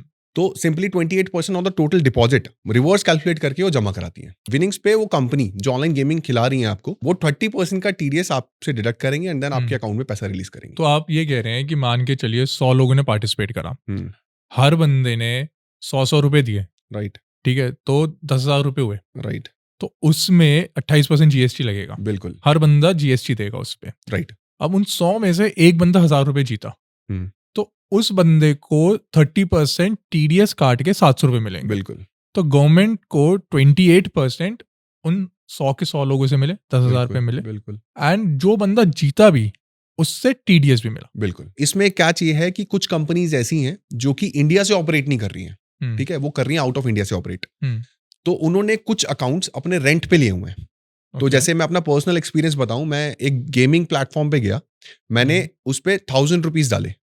तो जब मैंने डाले उसमें अकाउंट में 1000 रुपीज, तो वहां पे एक स्कैनर शो कर रहा था। वो जो स्कैनर था वो था किसी XYZ बंदे का, जिस कंपनी के पोर्टल पे मैं गेम खेलने गया था। उस कंपनी का स्कैनर नहीं था वो। आइडियली होना चाहिए था उस कंपनी का, और उस कंपनी को 28% जीएसटी सरकार को जमा कराना चाहिए था। अब क्योंकि 28% की लाइबिलिटी इतनी ज्यादा है, तो उन्होंने कुछ अकाउंट्स रेंट पे ले लिए, जो कि इलीगल है, ठीक है, जिससे वो 28% अवॉइड हो जाए। अब मैंने 1000 रुपए डाले, वो गए किसी मिस्टर एबीसी के अकाउंट में। अब जब मैंने 1000 के मान लो 5000 रुपीज कर लिए, वो 5000 रुपीज मेरे को टोटली मेरे अकाउंट में रिसीव हुए without deducting even a single rupee. मतलब टीडीएस भी जमा नहीं हुआ उस पे, कंपनी ने 28% सरकार को जमा भी नहीं कराया, और 5000 रुपए जो मेरे पास रिसीव हुए वो उस अकाउंट से नहीं हुए रिसीव जिसको मैंने डाले थे, वो हुए किसी XYZ बंदे से। मतलब गए एबीसी में, आए XYZ से। समझ रहे हैं आप? तो मतलब कितना बड़ा स्कैम चल रहा है ये। मतलब कुछ जगह तो इस चीज की रेट भी पड़ी जो इंडिया में ऑपरेट कर रहे थे, बट उन बंदों को पकड़ना बहुत डिफिकल्ट है जो इंडिया से ऑपरेट ही नहीं कर रहे हैं। What all compliances a business need to do with respect to GST? Year 1 में क्या कंप्लायंस करनी है, क्या कंप्लायंस ईयर 3 में बढ़ जाती है या सेम रहती है? देखो, जो कंप्लायंसेस वाला पार्ट है वो टोटली डिपेंड करता है कि आपने कौन सी स्कीम ऑप्ट इन करी है। मान लीजिए एक स्मॉल बिजनेसमैन है, आपकी जो टर्नओवर है वो 1.5 करोड़ से कम है, तो आप क्वार्टरली ऑप्ट इन कर सकते हैं। आप क्वार्टरली एक रिटर्न फाइल करेंगे GSTR1 या IFF एवरी मंथ, अगर आपकी B2B सप्लाई है, और आपको GSTR3 भी क्वार्टरली फाइल करनी है। तो मेरे को अगर मेरी 1.5 CR से कम की टर्नओवर है, तो मेरे को 2 रिटर्न फाइल करनी है क्वार्टरली, मतलब साल के अंदर 8 रिटर्न फाइल करनी है। हाँ, बट इसमें क्या चाहिए कि अगर आपकी जीएसटी लाइबिलिटी बनती है ना एवरी मंथ बेसिस पे, और आपका इनपुट इतना नहीं होता है जो कि उससे सेट ऑफ हो सके, तो आपको एवरी मंथ जीएसटी की लाइबिलिटी तो जमा करानी है 24 तारीख से पहले। ओके। हाँ, और दूसरी चीज ये है कि अगर आपकी B2B सप्लाई है, तो B2B कस्टमर्स के लिए आपको IFF रिटर्न फाइल करनी पड़ती है 13 तारीख से पहले। इसके अलावा आप क्या कंप्लायंस है, मान लीजिए जिनका 1.5 CR से ज्यादा है? उसके GSTR1 को हमें मंथली फाइल करना है, 3B को मंथली फाइल करना है, ठीक है। तो जो क्वार्टरली रिटर्न्स होती थी अब वो मंथली हो गई, मंथली हो गई, ठीक है। कुछ केसेस में क्या होता है कि अगर 2 करोड़ से ऊपर की टर्नओवर चली जाती है, ठीक है, तो उस केस में GSTR9 भी जाएगा आपका। एक प्रोग्रेशन है। 3B सरकार जब लाई थी तो एक समरी रिटर्न कह के लाई थी कि 3B आपको अपनी परचेज सेल की समरी दे दो और उस पे टैक्स जमा करा देना। 1 लाई थी कि आपको अपनी सेल की इन्फॉर्मेशन देनी है। हम 3B में भी गलतियां कर देते हैं, कई बार 1 में भी गलती कर देते हैं। सरकार जो नोटिस इशू करेगी फ्यूचर में आपकी गलतियों का, वो 9 के बेसिस पे करती है, जो मैंने देखा है। मिसमैचेस के नोटिस आते हैं जिसमें 3B में परचेज कम है, नहीं, बट जो एक्चुअल नोटिस की जो डेट्स दी गई है ना कि फ्रॉड के नोटिस कब आएंगे, नॉन फ्रॉड केसेस के कब आएंगे, वो सारी GSTR9 के 9 इज द एनुअल रिटर्न। वो एनुअल रिटर्न है, वो आपकी फाइनलाइज्ड रिटर्न है। आपने जो भी गलतियां करी हैं आप 9 में सुधार लो, ठीक है। जो टैक्स बनता है वो जमा करा दो, सरकार नहीं करेगी कुछ। ओके। तो जो नॉर्मल बिजनेसमैन है, हाँ, जिसकी 1.5 CR से ज्यादा की टर्नओवर है, उसको मंथली फाइल करनी है 2 return GSTR1 and 3B, correct, right? And annual return file करनी है GSTR9। 2 करोड़ से ऊपर। फिर अगर उसकी 5 करोड़ से ऊपर चली जाती है, तो एक GST ऑडिट का फॉर्म है 9C।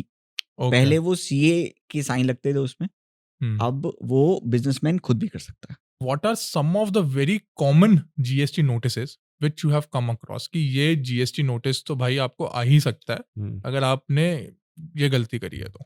देखो, सबसे पहले जिस भी बंदे से आप परचेज कर रहे हैं हम्म, उस बंदे को पर्सनली जान लो। मतलब पर्सनली जान लो मतलब ऐसा नहीं कि आपने सिंपली इंटरमीडिएरी आया कोई, क्योंकि प्रीवियस जो नोटिस आए हैं ना वो इसी बेसिस पे आए हैं जो मैं बताने जा रहा हूँ कि आपने जिससे परचेज किया, आप एक टेक्सटाइल की शॉप आपकी है, ठीक है, आपके पास कोई एक वेंडर आया उड़ते उड़ते कि जी आप ये कितने में परचेज कर रहे हो, मैं जी 100 रुपए में कर रहा हूँ, मैं आपको 90 रुपए में दूंगा। ओके, मतलब ऑब्वियसली 10 रुपए बच रहे हैं हाँ। एक डील में, हम्म, तो क्यों नहीं कोई ऑप्ट इन करता। मतलब सबने किया ऑप्ट इन ऐसा, और वो जो इंटरमीडिएरी था उसका लिंकअप था किसी ऐसे बंदों से जो कि जीएसटी पे ही नहीं कर रहे थे। मतलब कुछ फेक फर्म्स कह लो या कुछ भी कह लो, XYZ, उसको माल प्रॉपर तरीके से आ रहा था बट वो कंप्लायंसेस प्रॉपर नहीं कर रहे थे। तो इस वजह से जिस बंदे से हम परचेज कर रहे हैं उसको पर्सनली जानना बहुत जरूरी है। ओके, ठीक है, मतलब कंप्लायंसेस, डॉक्यूमेंटेशन, ये डिफरेंट पार्ट है। बिकॉज जीएसटी डिपार्टमेंट आपको तभी पकड़ेगा जब वो सामने वाला सप्लायर प्रेजेंट नहीं होगा जीएसटी डिपार्टमेंट में। अगर वो प्रेजेंट नहीं हुआ तो वो सिंपली, क्योंकि नेक्स्ट लेयर आप ही हैं, वो आपको पकड़ेंगे, आपको नोटिस भेजेंगे कि दैट ये वाला बंदा रेट्रोस्पेक्टिवली कैंसिल हो चुका है या फिर XYZ कोई भी रीजन है, आप आइए, आपने इनसे डील किया था, आप इनके बिहाफ पे टैक्स लायबिलिटी जमा कराइए, या फिर आपका जो इनपुट है वो इनवैलिड है क्योंकि इनका आपके 2A में शो नहीं कर रहा है, 2B में शो नहीं कर रहा पर्सनली जानना तो बहुत मुश्किल है, मतलब बिजनेस है, बिजनेस ट्रांजैक्शन तो कहीं से भी हो है। वही सकते एक चैलेंज है। पर्सनली जानने का मतलब ये नहीं है कि उससे जाके बातचीत करो बैठ के, बट ये है कि उसका बिजनेस जो है वो सिचुएटेड हो। मतलब ऐसा ना हो कि कोई भी इंटरमीडिएरी बीच में आ रहा है उड़ते उड़ते और मतलब आप आप उसके कह रहे हैं बेसिस कि पे। बेसिक केवाईसी करके चले, नहीं, कई बार या नहीं, वो भी पॉसिबल नहीं नहीं नहीं है? वो भी नहीं। मैं जैसे हम्म, आपको एक केस हम्म, बताऊं, सपोज मैंने कंप्यूटर परचेज किया है आज, हम्म, ठीक है, और मैंने कंप्यूटर जिससे परचेज किया वो बहुत ही बढ़िया बंदा है, मार्केट में 20 साल से है, सब काम कर रहा है, हमें लगा जेन्युइन आदमी, हमने परचेज कर दिया। हम्म, अब डिफॉल्ट भी नहीं किया उसने, वो फेक बिलिंग भी नहीं करता और कुछ नहीं करता, बहुत ही जेन्युइन आदमी है। अब क्या हुआ कि जीएसटी डिपार्टमेंट से उसका नोटिस आया, उसने रिप्लाई नहीं किया। हो सकती है गलती नहीं कर पाया, रिप्लाई बीमार था या जो भी था, किसी जेन्युइन रीजन से वो रिप्लाई नहीं कर पाया। अब जब उसने रिप्लाई नहीं किया तो जीएसटी डिपार्टमेंट ने उसका रेट्रोस्पेक्टिवली जीएसटी कैंसिल कर दिया। Okay, correct. अब जैसे ही उसका रेट्रोस्पेक्टिव किया तो मेरे 2B में से या 2A में से इनपुट चला गया, वाइप ऑफ हो जाएगा। ओके। तो खत्म आप हो ये गया। कह रहे हैं कि 2024 में हाँ, मान लो किसी ने रिटर्न्स नहीं भरी तो डिपार्टमेंट ने सुओ मोटोस का 2017 से, जब से जीएसटी आया है, जब से उसने register कैंसिल हुआ। जब से कर उसने दिया। लिया। जब से उसने लिया, मान लो 2017 से ही लिया, हाँ। 2017 से कैंसिल कर दिया। अब जिन जिन बंदों ने उससे परचेज करी होगी, अब उन सब का तो जो इनपुट उन्होंने लिया है सब पिछले 7 सालों में, Correct. तो वो सब चला गया। बिल्कुल। अब वो सब अब डिपार्टमेंट नोटिस सबको आएंगे, बुलाएगा। हाँ, बिल्कुल। अब नोटिस आएंगे, अब हाँ। आप लिटिगेशन में चले गए, आप फिर हाँ। जीएसटी नोटिस, मतलब ऑफिसर को ही समझाते रहेंगे सर जी वो जेन्युइन था, हाँ, जब हमने परचेज करी थी उसके पास सब कुछ था, डिलीवरी प्रूफ भी है इस केस Right. में हमारे पास में, ओके, ठीक है, बट बिकॉज वो 2A में नहीं आ रहा है, 2B में नहीं आ रहा। तो अब ये प्रॉब्लम्स जो हैं वो इतनी बढ़ चुकी हैं कि इस पे अब परचेजेस बहुत बड़ी भी होती हैं, पेनल्टीज लग बिल्कुल जाती है, हैं। बिल्कुल है। बिल्कुल। इंटरेस्ट अगर 2020 से काउंट करेंगे तो टैक्स जितना ही हो जाता है, हाँ, ठीक है। हमने एक छोटी सी परचेज करी थी, उसका एक केस मेरे पास आया, अब उल्टा केस था। मेरे क्लाइंट कंप्यूटर बेचने का काम करता है, मैं उल्टा केस बता रहा हूँ अब आपको।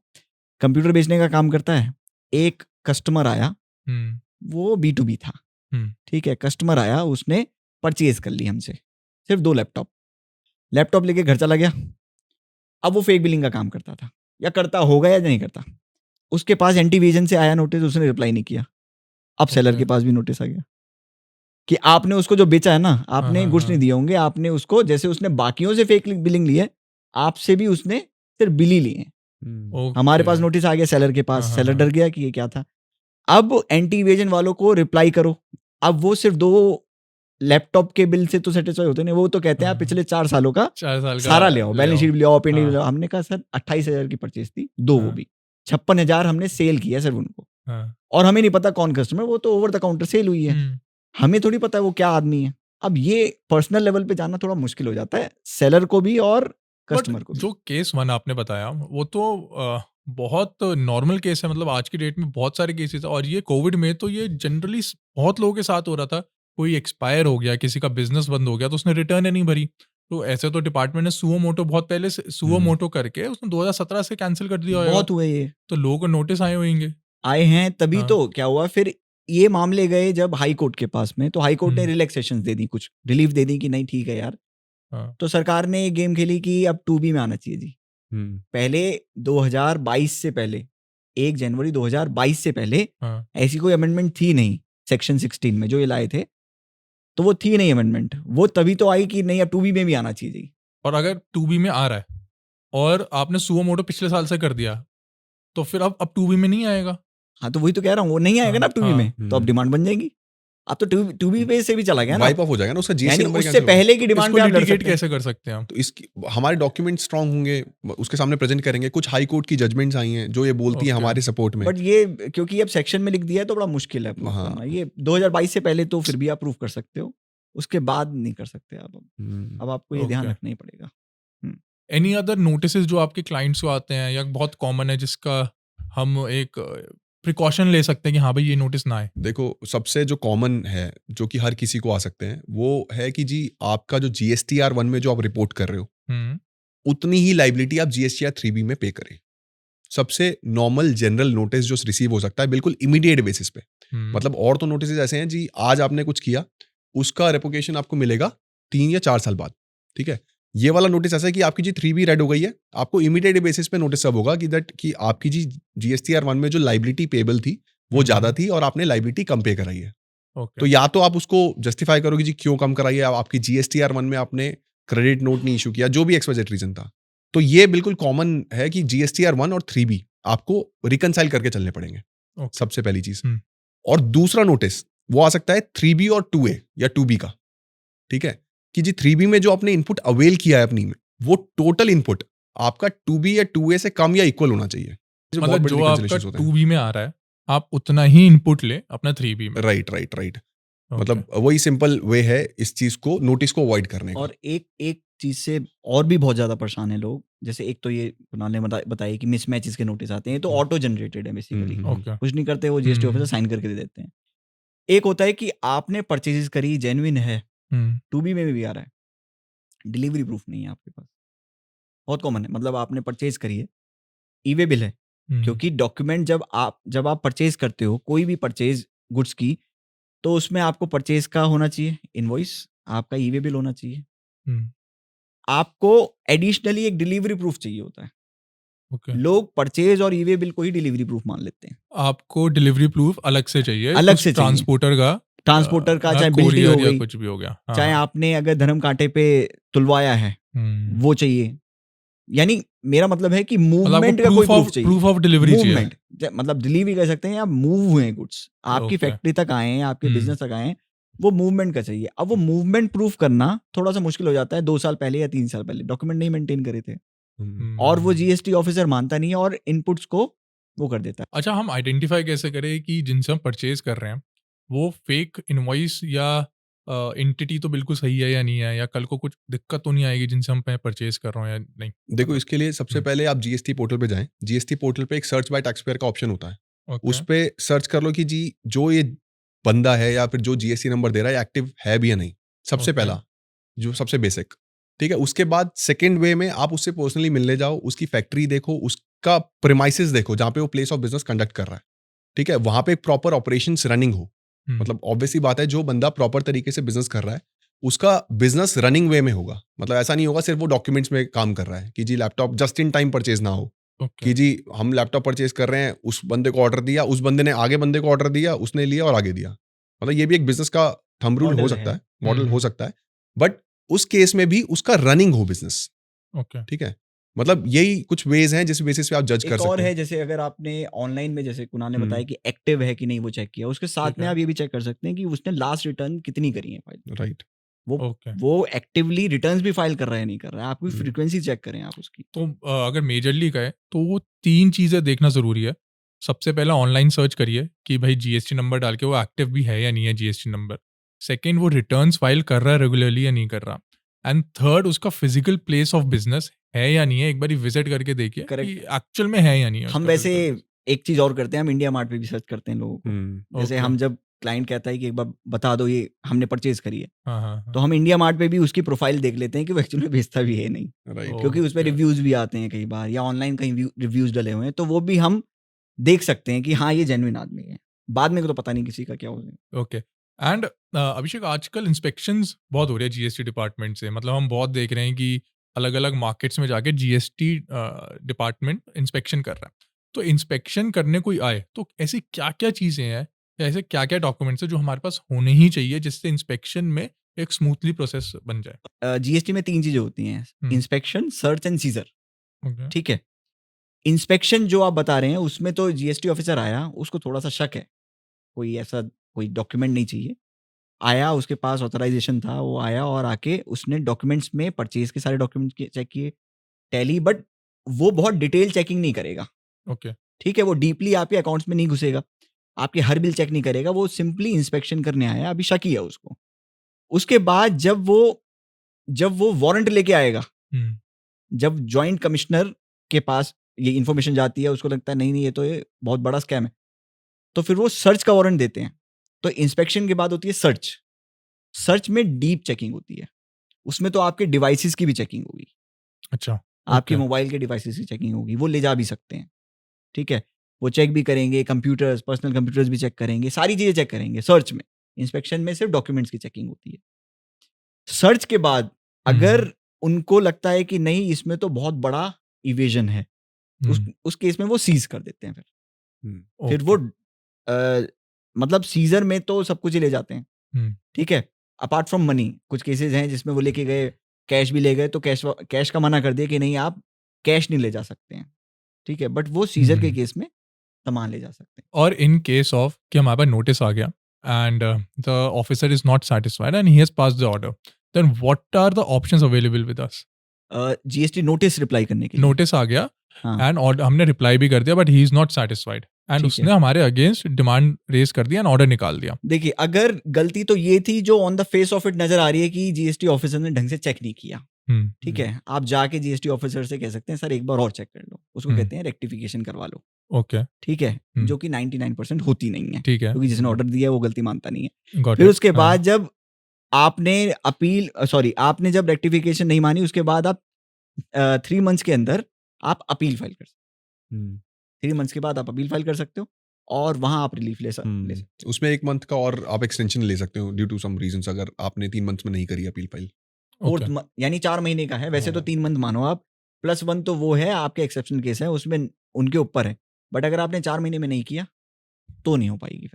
फिर आप हाई कोर्ट भी जाओगे ना, आजकल तो रिलीफ मिले, हाई कोर्ट में भी रिलीफ मिल रही है। यानी आपको अगर आपने डिमांड निकली है 1 करोड़ की भी और वो गलत बनाई है जीएसटी ऑफिसर ने और आपने ध्यान नहीं दिया और 5वें महीने आपको याद आया अरे जाए हम, और फिर उसके बाद उन्होंने अपील रिजेक्ट कर दी और आप फिर हाई कोर्ट जाओ कि सर हमारा जेन्युइन केस है और अपील इन्होंने रिजेक्ट कर दी, तो हाई कोर्ट भी रिलीफ नहीं देती। तो अगर आप 4 महीने से बाद जाते आपको रिलीफ मिलेगा ही नहीं। हाँ, आजकल हाई कोर्ट मना कर देती है कि जब आपके पास टाइम था तो लिया क्यों नहीं आपने। कुणाल, ऐसे कौन से केसेस हैं जिसके अंदर हम रिफंड क्लेम कर सकते हैं जीएसटी डिपार्टमेंट से? देखो, रिफंड के केस में सिर्फ 2 ही एप्लीकेबिलिटी है। 2 केसेस में हम सिर्फ रिफंड ले सकते हैं। गवर्नमेंट ने बोला हुआ है कि जी या तो आप एक्सपोर्ट करोगे, या तो एक्सपोर्ट ऑफ सर्विस या एक्सपोर्ट ऑफ गुड्स। ठीक है, दूसरा केस है इन्वर्टेड ड्यूटी स्ट्रक्चर। मान लीजिए कि आप कोई भी ऐसा प्रोडक्ट बना रहे हैं, मान लीजिए जूता बना रहे हैं। ठीक है, जूता बनाने में चमड़ा आप परचेज कर रहे हैं, उस पे जीएसटी लाइबिलिटी आ रही है लेट्स से 18% की, और उसको मैन्युफैक्चर करके एक जूते में कन्वर्ट कर रहे हैं, उसको बेचने के टाइम पे जीएसटी लाइबिलिटी आ रही है 5% की। तो परचेज करने के टाइम पे 18% आप अपने सप्लायर को पे कर रहे हैं, और जब आप सेल कर रहे हैं तो उसमें 5% की जीएसटी लाइबिलिटी आप पे कर रहे हैं। तो ऐसे इस तरीके से आपका जो 18% का जो इनपुट होगा ना, वो एक्यूमुलेट होता जाएगा। मतलब कुछ उसका कंपोनेंट 13% लेट्स सपोज, वो एक्यूमुलेट होता जाएगा, और वो जो एक्यूमुलेटेड आईटीसी आपके क्रेडिट लेजर में पड़ा होगा उसका आप इनपुट क्लेम कर सकते हैं। तो आप कह रहे हैं कि 2 केसेस में मैं जो जीएसटी मैंने पे करा है मैं उसका रिफंड ले सकता हूँ। राइट। नंबर 1 इज एक्सपोर्ट, मैं कुछ भी इंडिया से बाहर गुड्स बेच रहा हूँ या सर्विस भी बेच रहा हूँ, तो उस पे जितना भी जीएसटी इनपुट है मैं उसका रिफंड ले सकता हूँ। एंड सेकंड, अगर कोई भी ऐसी आइटम है जिसका परचेज मैंने हायर रेट ऑफ जीएसटी पे करा है, मान लीजिए 18% पे करा है, बिल्कुल, एंड उसकी जो सेल है वो 5% पे हो रही है, तो जो डिफरेंस मेरा इनपुट रह गया उसका मैं रिफंड ले सकता हूं। उसकी प्रॉपर कैलकुलेशन आपके पास होनी चाहिए, पहली चीज। और दूसरी चीज, एक्सपोर्ट के केस में आपकी 2 कंडीशन सेटिस्फाई होनी इंपॉर्टेंट है। कि पहली कि जी आपके बैंक अकाउंट में फॉरेन करेंसी रिफ्लेक्ट करनी चाहिए, मतलब FIRC कहते हैं, फॉरेन इनवर्ड रेमिटेंस सर्टिफिकेट, जो कि बैंक इशू करता है। ठीक है, कि आपके अकाउंट में इतना पैसा आया, मेरा फॉरेन करेंसी लेकर आया हूं, इतने डॉलर्स में आया जो कि कन्वर्ट करके हमने आपके बैंक अकाउंट में रुपीस में डाला है। दूसरी चीज कि आपका जो रिसीवर है, मतलब आपका जो कस्टमर है, वो बेसिकली आउट ऑफ इंडिया होना चाहिए। देखिए Okay. दोनों कंडीशन है। गुड्स के केस में आपके गुड्स कस्टम फ्रंटियर से पार होने चाहिए, ठीक गुड्स है। के केस में ये। हम्म, सर्विस के केस में जो आपका रेसिपिएंट है वो बाहर होना चाहिए। हाँ, ओके, right. जो मतलब एक तो मूवमेंट होनी चाहिए इंडिया से Goods के बाहर case गुड्स में, की, राइट एंड सेकंड जो हमारा कस्टमर है that should be out of India in case of service. In case of service. और गुड्स के केस में हमारे फ्रंटियर से बाहर जाना चाहिए, मतलब बॉर्डर से बाहर चले जाए goods. Okay, and what are the conditions that I need to fulfil to get the refund? आपके पास सबसे पहले तो जो डॉक्यूमेंट्स है, शिपिंग बिल वगैरह जो हैं वो प्रॉपर होने चाहिए। ओके, कई बार ये दिक्कतें आती हैं कि आईईसी की साइट पे आपके बिल अपडेट नहीं हुए, ठीक है, वो आपको चेक करना पड़ेगा, ठीक है, Okay. कई बार नहीं होते हैं। एफआईआरसी अपडेट नहीं हुई है, वो चेक करना पड़ेगा आपने। अब कई बार क्या होता है कि जैसे रिफंड के केस में इन्वर्टेड ड्यूटी स्ट्रक्चर का केस है जो कुणाल ने बताया, उस केस में आपके पास डॉक्यूमेंट्स प्रॉपर नहीं है, 3B और 2B में मिसमैचेस आ रहे हैं, ओके, आपने मिसमैचेस सॉर्ट नहीं करे, रिफंड लेने पर पहुंच गए, तो उस केस में सरकार कहेगी पहले जो रिफंड है, जो पहले मिसमैचेस है उनको सॉर्ट करो, तो उन केसेस में रिफंड लटक जाते हैं। कई केसेस में क्या होता है, जो एक बड़ा प्रैक्टिकल है, वो अभी कुछ दिन पहले हमारे साथ हुआ था, वो केस ये था कि सपोज हमने रिफंड फाइल किया जनवरी में, जनवरी फेब में रिफंड फाइल किया, तो जीएसटी ऑफिसर मार्च तक करेगा ही नहीं, ठीक है, ओके, वो कहेगा हाँ। नहीं हमारा एक बजट है जी, अच्छा, तो मार्च हाँ। तक नहीं करते। फिर चाहे वो 3 महीने पुराना रिफंड है, 6 महीने पुराना है, मार्च की डेट्स आने लग गई, वो करेंगे ही नहीं, फिर अप्रैल मई में जाके करते हैं। तो इसमें अच्छा। कोई रीजन नहीं है, हमारा कोई फॉल्ट नहीं है, हम्म, बट जी रिफंड ही नहीं हो रहे, टारगेट से उनके, तो इस वजह से नहीं हो पाते refund. Okay, and what is the concept of LUT in this? LUT में बेसिकली ये रहता है कि अगर आप अप्लाई कर देते हैं गवर्नमेंट के पोर्टल पे, जीएसटी पोर्टल पे जाके एलयूटी अप्लाई कर देते हैं और आप एक्सपोर्ट कर रहे हैं, तो उस केस में आप विदाउट पेमेंट ऑफ टैक्स अपनी जीएसटी की रिटर्न फाइल कर सकते हैं। मतलब आइडियली क्या है कि अगर आप एक्सपोर्ट कर रहे हैं, वो एक तरीके से इंटरस्टेट सप्लाई है आपकी, ठीक है, तो 2 ऑप्शन है आपके पास, या तो आप जीएसटी सामने वाली पार्टी से रिसीव करें या फिर या फिर ना रिसीव करें, ठीक है। अगर आपको नहीं रिसीव करना सिंपली, तो आप एक एलयूटी फाइल कर दें कि जी मेरे को जीएसटी के लफड़े में पड़ना ही नहीं है, एक एलयूटी फाइल कर दें और विदाउट पेमेंट ऑफ टैक्स आप अपनी रिटर्न फाइल करें। एलयूटी में एक्सपोर्टर से हम कोई पैसे नहीं, मतलब जो हमारा कस्टमर है विद आउटसाइड इंडिया, उससे हम जीएसटी क्लेम जीएसटी क्लेम नहीं करना आपको, ठीक अगर है। आपने एलयूटी फाइल कर दिया, क्योंकि सामने वाले के ऊपर तो बर्डन ही है ना। आप 1 लाख रुपए पे 18,000 हम वैसे भी नहीं कर सकते, हम तो ऑल इंक्लूसिव देंगे उसको, ऑब्वियस सी बात है, वो तो आपकी टर्म्स पे डिसाइड करता है, बट हम्म। अल्टीमेटली बर्डन तो पड़ेगा आपको। बिल्कुल, पहले आप पे करेंगे, उसके बाद फिर आपका रिफंड लेंगे। मतलब 2 तरीके से रिफंड ले सकते हो फिर आप। एक तो जो आपने एक्सपोर्ट पे सप्लाई किया है विदाउट एलयूटी, आप उसका रिफंड लेंगे, और जो आपने इनपुट पे अपनी सर्विसेज ली है या फिर कोई इनपुट आपके इलेक्ट्रॉनिक क्रेडिट लेजर में पड़ा हुआ है एक्सपोर्ट करने के बाद, उसका रिफंड लेंगे। तो 2 Okay. रिफंड आप लेंगे। इससे बेटर यही रहता है कि आप एक एलयूटी फाइल कर दें before beginning of the next financial year, और आप विदाउट पेमेंट ऑफ टैक्स अपना एक्सपोर्ट करें, और इनपुट जो आपका अवेल हो रहा है उसका आप रिफंड ले लें। Okay, so one GST rule which you think is illogical और absurd and has to change?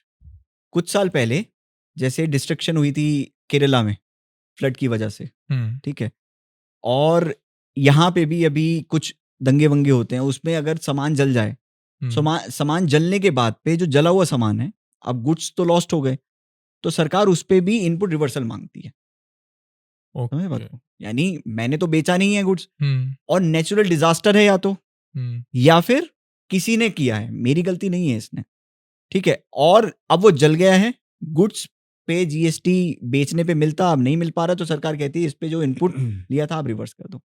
यानी आपका सामान भी गया, सपोज मैंने 100 रुपए का सामान लिया था, 18 रुपए जीएसटी दिया था, अब किसी ने आगे जला दिए दंगों में, अब सेल नहीं कर पा रहे, सेल भी नहीं किया हमने, हमारा नुकसान ये हो गया। फिर ऊपर से हमें अब जो इनपुट है जो मिला है 18 रुपए, वो सरकार को वापस करना पड़ेगा। ओके, मतलब सरकार को ये मतलब नहीं है कि आपने वो बेचे हैं, डिस्ट्रॉय हुए हैं, कुछ भी है, अगर वो हमने आपके अगर end उनका से move इनपुट हो ले गए। लिया है, क्योंकि क्या होता है गुड्स के केस में 1-to-1 इनपुट तो होता नहीं है। बिल्कुल, अब मेरे स्टॉक में अगर माल पड़ा है तो जरूरी थोड़े उसका इनपुट बचा होगा, नहीं होता है ही नहीं, जीरो इनपुट ही नहीं है मेरे पास में, तो मुझे अब अपनी जेब से जमा कराना पड़ेगा वो इनपुट, क्योंकि वो तो जल गया माल।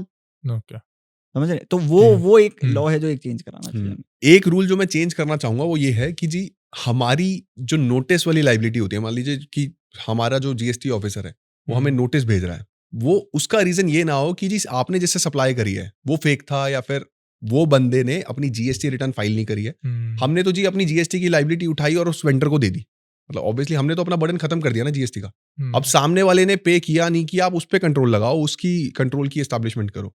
हमारे ऊपर डंडा ना करो कि जी उस बंदे ने पे किया सही नहीं, बात क्योंकि है। हमें तो बिजनेस करना है, हमें थोड़ा हमने तो वैसे भी पे कर दिया ना, हमने अपनी Obvious सी बात है, लाइबिलिटी तो दे two- दी, अब two- आप उनको हाँ, अब 2 टाइम्स हमें लाइबिलिटी ना वो बॉन्ड करनी केसेस सिर्फ पड़े। 1% होते हैं जिसमें फेक या जेन्युइन बायर्स नहीं है, सेलर मतलब नहीं है। बेमतलब कि हमने 99% को पर्सन इतना इतना फेस किया है, मतलब इतनी हरासमेंट है लोगों के ऊपर कि जी आपने इस सप्लायर से धंधा किया है, आपने इससे धंधा क्यों किया है, मतलब एक तरीके का बर्डन बन गया है। और कोविड में तो धंधा ही चल जाए वही बहुत बड़ी बात थी। सही बात है। और 2019-20 के केसेस आज खुल रहे हैं, और आज की डेट में हम्म। इतने हरास है लोग कि जी हमने इससे सप्लाई कर ली है, हमारी क्या गलती है जी, हमने तो हमारे पास सारे डॉक्यूमेंट्स, अब वो बंदा भाग गया तो इसमें हमारी क्या गलती है। हाँ, तो ये चीज मेरे हिसाब से चेंज जेन्युइन होनी केस चाहिए। है, हाँ, राइट। बिल्कुल। 3 things every businessman should know about GST. एक कॉमन बिजनेसमैन या सबको पता होना चाहिए भाई जीएसटी की ये रूल्स है, ये मत, ये तो करना ही करना है आपने। हम अपने बिजनेस में जो भी परचेज कर रहे हैं उनको क्लासिफाई करें कि पर्सनल क्या है और बिजनेस क्या है। उसके बेस पे हम अपने इनपुट को लें, ना कि जो हमारे टू बी में आ रहा है बस उसको लेके बैठ जाएं। दूसरा रूल ये, अगर आपकी टर्नओवर 40 लाख से ऊपर जा रही है, इररिस्पेक्टिव ऑफ कि जी आप कैश में रिसीव कर रहे हैं या फिर आप अपने यूपीआई बैंक में रिसीव कर रहे हैं, ठीक है, तो आपको जीएसटी में रजिस्ट्रेशन होना पड़ेगा। जीएसटी रजिस्ट्रेशन से घबराए मत, क्योंकि अल्टीमेट बर्डन जो है वो आप पे पड़ने नहीं वाला है। उसकी कैलकुलेशन को समझो, उसका बर्डन आपके ऊपर नहीं पड़ने वाला है, वो अल्टीमेट एंड कंज्यूमर पे पड़ता है। और लास्ट क्या है कि सपोज आप कोई ऐसी सर्विस देते हो जिसमें आपको डिफरेंट डिफरेंट स्टेट्स में जाना पड़ता है और होटल की बुकिंग करानी पड़ती है, तो उन केसेस में हर कोई समझता है कि जो जीएसटी लगा है उसका इनपुट मिल जाएगा। उसके इसमें नहीं मिलता, क्योंकि वो सीजीएसटी एसजी लगाते हैं बाय डिफॉल्ट। जहाँ पे होटल है वही उनको, तो आपको रूम रेंट पे जितना भी जीएसटी लगा है या कुछ भी आपने इवेंट करे हैं आउटसाइड योर स्टेट, उसका आपको जीएसटी इनपुट नहीं मिलेगा बिकॉज वो सीजीएसटी, राइट, वो सीजीएसटी एसजीएसटी होता है। आपको इसको बचाने के लिए वहीं पे एक ऑफिस खोलना पड़ेगा, वहां पे जीएसटी नंबर लेना पड़ेगा बेसिकली। आजकल बहुत चल रहा है कि यूपीआई ट्रांजैक्शंस पे जीएसटी लगेगा, तो क्या ये सही है या गलत है? देखिए अभी कोई फॉर्मल नोटिफिकेशन तो आई नहीं है और ना ही कोई सर्कुलर आया डिपार्टमेंट का। जब तक नोटिफिकेशन नहीं आती है तब तक इसको मानना गलत होगा। तो अभी हम भी कर रहे हैं तो जीएसटी नहीं लग रहा, नहीं तो लगना चाहिए। ये रूमर है, अभी रूमर मान सकते हैं अभी हाल फिलहाल में, तो हाँ। अभी इमीडिएटली कोई भी जीएसटी notification नहीं, एप्लीकेबिलिटी नहीं है on UPI transaction. Correct. Okay. So, thank you, Abhishek and Kunal, for such an insightful session. And it was a wholesome of GST masterclass. Thank you so much. And अगर हमें और भी जानना है about GST and बहुत technicalities जाननी है, तो आप कुछ रेकमेंड करेंगे कि हम कहाँ से जान सकते हैं, क्या पढ़ सकते हैं, या कोई कोर्स ऐसा हो जहाँ पे जिसको देख के हम समझ सकते हैं? इसके लिए हम एक कोर्स डिफाइन कर रहे हैं, जीएसटीआर 1 और 3B का। मतलब जो भी न्यू कमर, मान लीजिए 12th पास करके या फिर बीकॉम पास करके, अगर वो चाहते हैं कि जी वो जीएसटीआर 1 या जीएसटी में एक्सपर्टीज हासिल करें, तो हमारा कोर्स ज्वाइन कर सकते हैं जीएसटीआर 1 और 3B, जिसके अंदर हम डिटेल में हर एक चीज समझाएंगे। ग्रेट। मतलब लोगों को अगर अकाउंटेंट है तो उनको ये पता होता है कि कौन सी फिगर कहाँ आनी है, बट ये नहीं पता कि क्यों आनी है। तो हम जो कोर्स डिफाइन कर रहे हैं उसमें हम ये सारी चीजें बताएंगे।